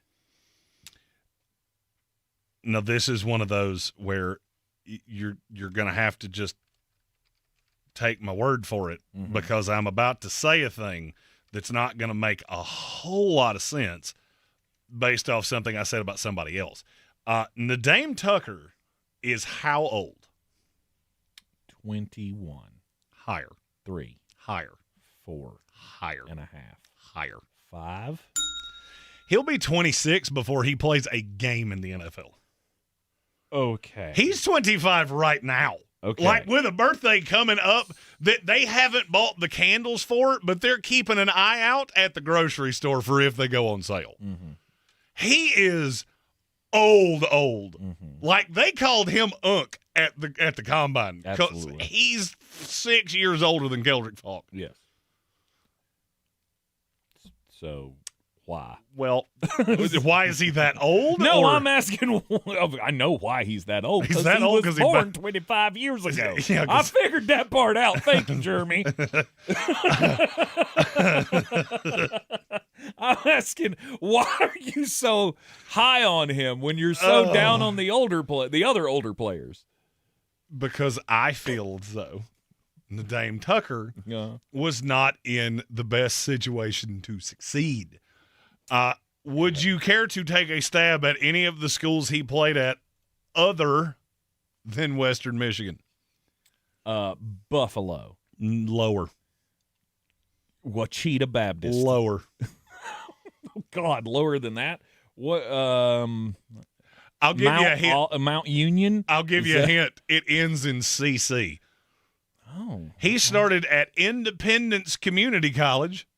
He then committed to play to South Alabama, but something happened. We don't know exactly. Maybe it was an academic non-qualifier. I'm not sure. He wound up at Hutchinson Community College. 12 sacks in the MVP of the Salt City Bowl. Woo! Woo! Then he went to Houston for 3 years and did absolutely nothing. He had 10 tackles in 3 years. And then he went to Western Michigan and led FBS football in sacks. But do you care? Do I care that he wasn't good at Houston? No. Do you care that at 25 years old he beat up a bunch of 19-year-olds in the MAC? Because I don't think I do. I mean, I can look. It's how he beat them. Okay. That's what's. So the reason that Nedame Tucker is more attractive to me than Akheem Mesidor falls into one very simple explanation. Okay. Nedame Tucker is 6'2", 247 pounds. How many edge rushers have you seen that are that size? A lot. It's a lot. Okay. It's a very stereotypical build. 4'7", 40, not going to win any track meets, but he's got an explosive first step. Akheem Mesidor, I've never seen a player that's going to have to play the way he does at his measurables. Ever. I've just never seen it. Dame Tucker, I'm not sitting here telling you I would take him in the late third, early fourth. I think he'll be one of the best pass rushers in this class. Okay. If you told me I had to rank pass rushers by who winds up with more sacks, I'll say Dame Tucker finishes in the top 6 if we go the next 5 seasons. Okay. Because I cannot get it out of my head that he winds up with the Philadelphia Eagles, goes into that rotation with Jalix Hunt and Nolan Smith. Mm-hmm. He becomes the third part of that, and he starts looking way more similar to Jalen Phillips than you'd think he would. Okay. I'm way higher on Dame Tucker. I also sat as close to him as I am to you right now and watched him absolutely eat lunchbox after lunchbox after lunchbox. And Like I the get Senior it. Bowl. Yes. Yeah. And I get it. He's 3 years older than all of these guys. Mm-hmm. He's going to be older than a lot of the players in the NFL, too. I think he's 2 years younger than Lamar Jackson, if that tells you anything. Yeah. That's okay. He's probably the oldest prospect I've ever seen. I was going to say he's definitely fits into that category that I was talking about earlier of, well, maybe he's a more polished product coming in at 25 years old to almost 26 years old. Okay. All right. Who else is on your radar? The next one that's on my list that you'll see in the draft guide is Derek Moore, the kid from Michigan. I really like the pop that he has in his hands. I'm not sure that he's not so scheme-specific that he's going to go lower than this. And then there's a couple names in Red Sea. Where's my bell? I'll give you points for you named the next 2. The thing about Derek Moore is that I think he fits into one box. And if you draft him to be anything other than that one box, I don't really think that's going to go the way you want it to. Mm-hmm. And look, I've seen the power. I've seen the pop. I saw him at the Senior Bowl. It's always hard to convince people. It's not that I don't like him. It's that the range of outcomes is so thin. Because in the NFL, there's probably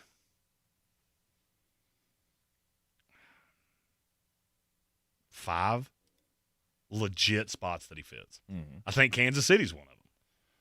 If he winds up in Kansas City, he should be higher than this. He winds up in Washington, he should be 10 spots lower than this. And that leads me to the 2 names that were in the YouTube chat. Red Sea said, no Malachi Lawrence or Gabe Akheem. Interesting. The reason is because they are specifically 3-4 teams. If a team takes them that it does not play 3-4, you're going to regret what you took. That's such a small sample size of the league that it's hard for me to put them this high when I'm doing a wide ranking. Mm-hmm. Because you got to understand, I'm evaluating these guys for all 32 NFL teams. Derek Moore, I think, is a better 4-3 end than Gabe Akheem is 3-4 end or edge. That's how I have to kind of quantify this because I'm going across all 32 teams. So it's a grade of how good you can be. Mm-hmm. I would say Akheem has a higher ceiling. Malachi Lawrence definitely has a higher ceiling. Malachi Lawrence is also one of those that we're getting into crazy time. All right? I saw somebody that almost had him in the first round the other day. Mm-hmm. Stop. Just stop it. Go back to the tape. You'll quickly figure out why that does not make a lick of sense. He's a good player. The athletic numbers are there.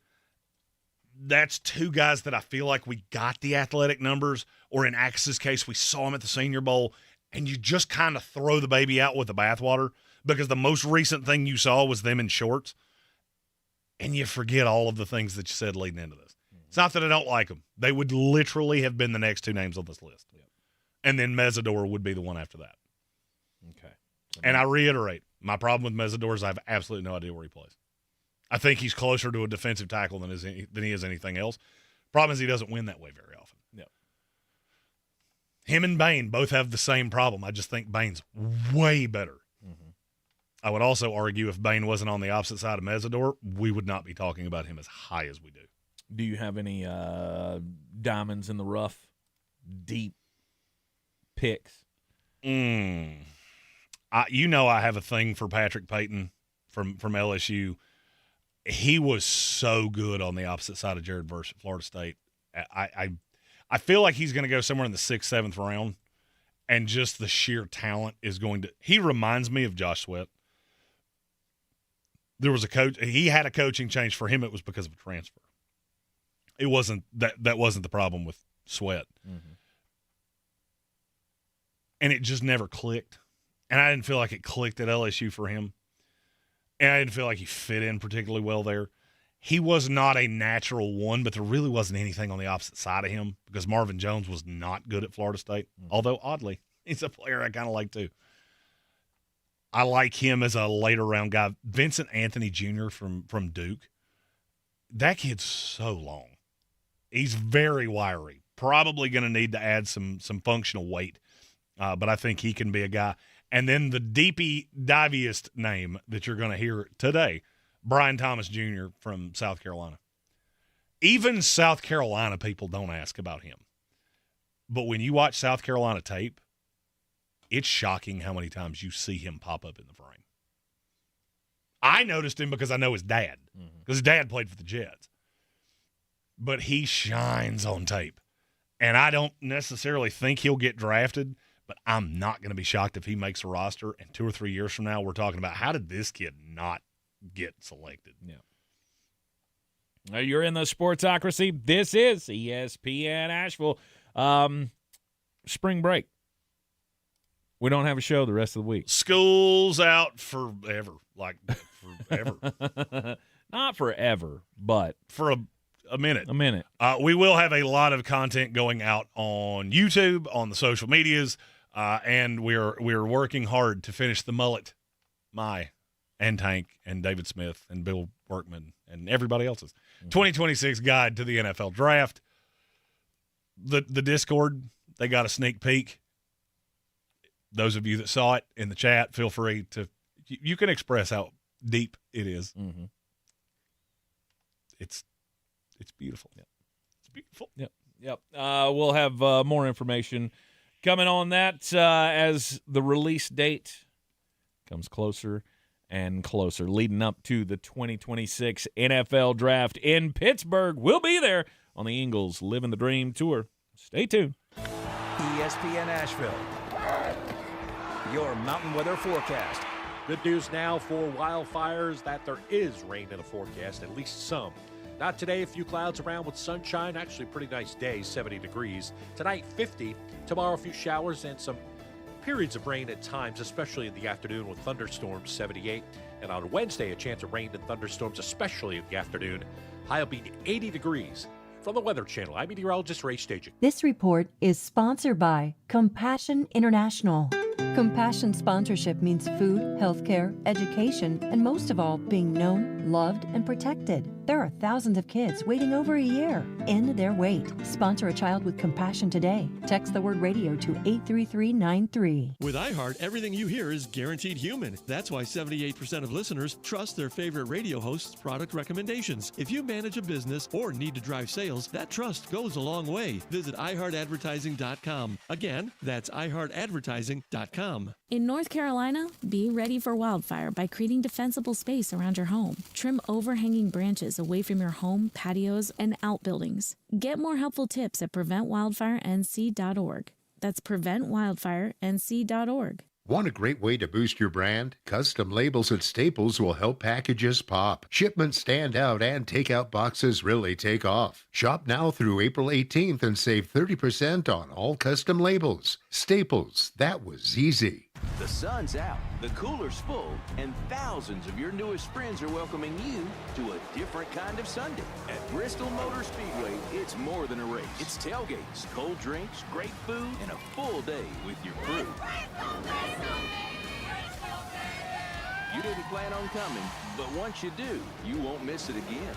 The Food City 500, next Sunday. If you're going to experience NASCAR, you better start at Bristol. Get tickets at bristolmotorspeedway.com. Hello, everybody. How we doing? Don't miss our 2026 iHeartRadio Music Awards. Streaming now on Hulu. Taylor Swift's first awards show appearance this year. Taylor Swift is here. Miley Cyrus takes home the Innovator Award. Miley Cyrus. John Mellencamp wins the Icon Award. Plus performances from Alex Warren, Kehlani, Lainey Wilson, Ray, TLC, Salt and Peppa, In Vogue, and more. All hosted by Ludacris. You know what time it is? Our 2026 iHeartRadio Music Awards. Now streaming on Hulu. This is J.W. Whitley, General Manager at Parks Ford of Hendersonville. Our value of urgency, timely, responsive, focused, prioritizing you as our customer and the community that we serve to do better, be better every day. That's the Parks Promise. Experience the Parks Promise today at parksfordhendersonville.com.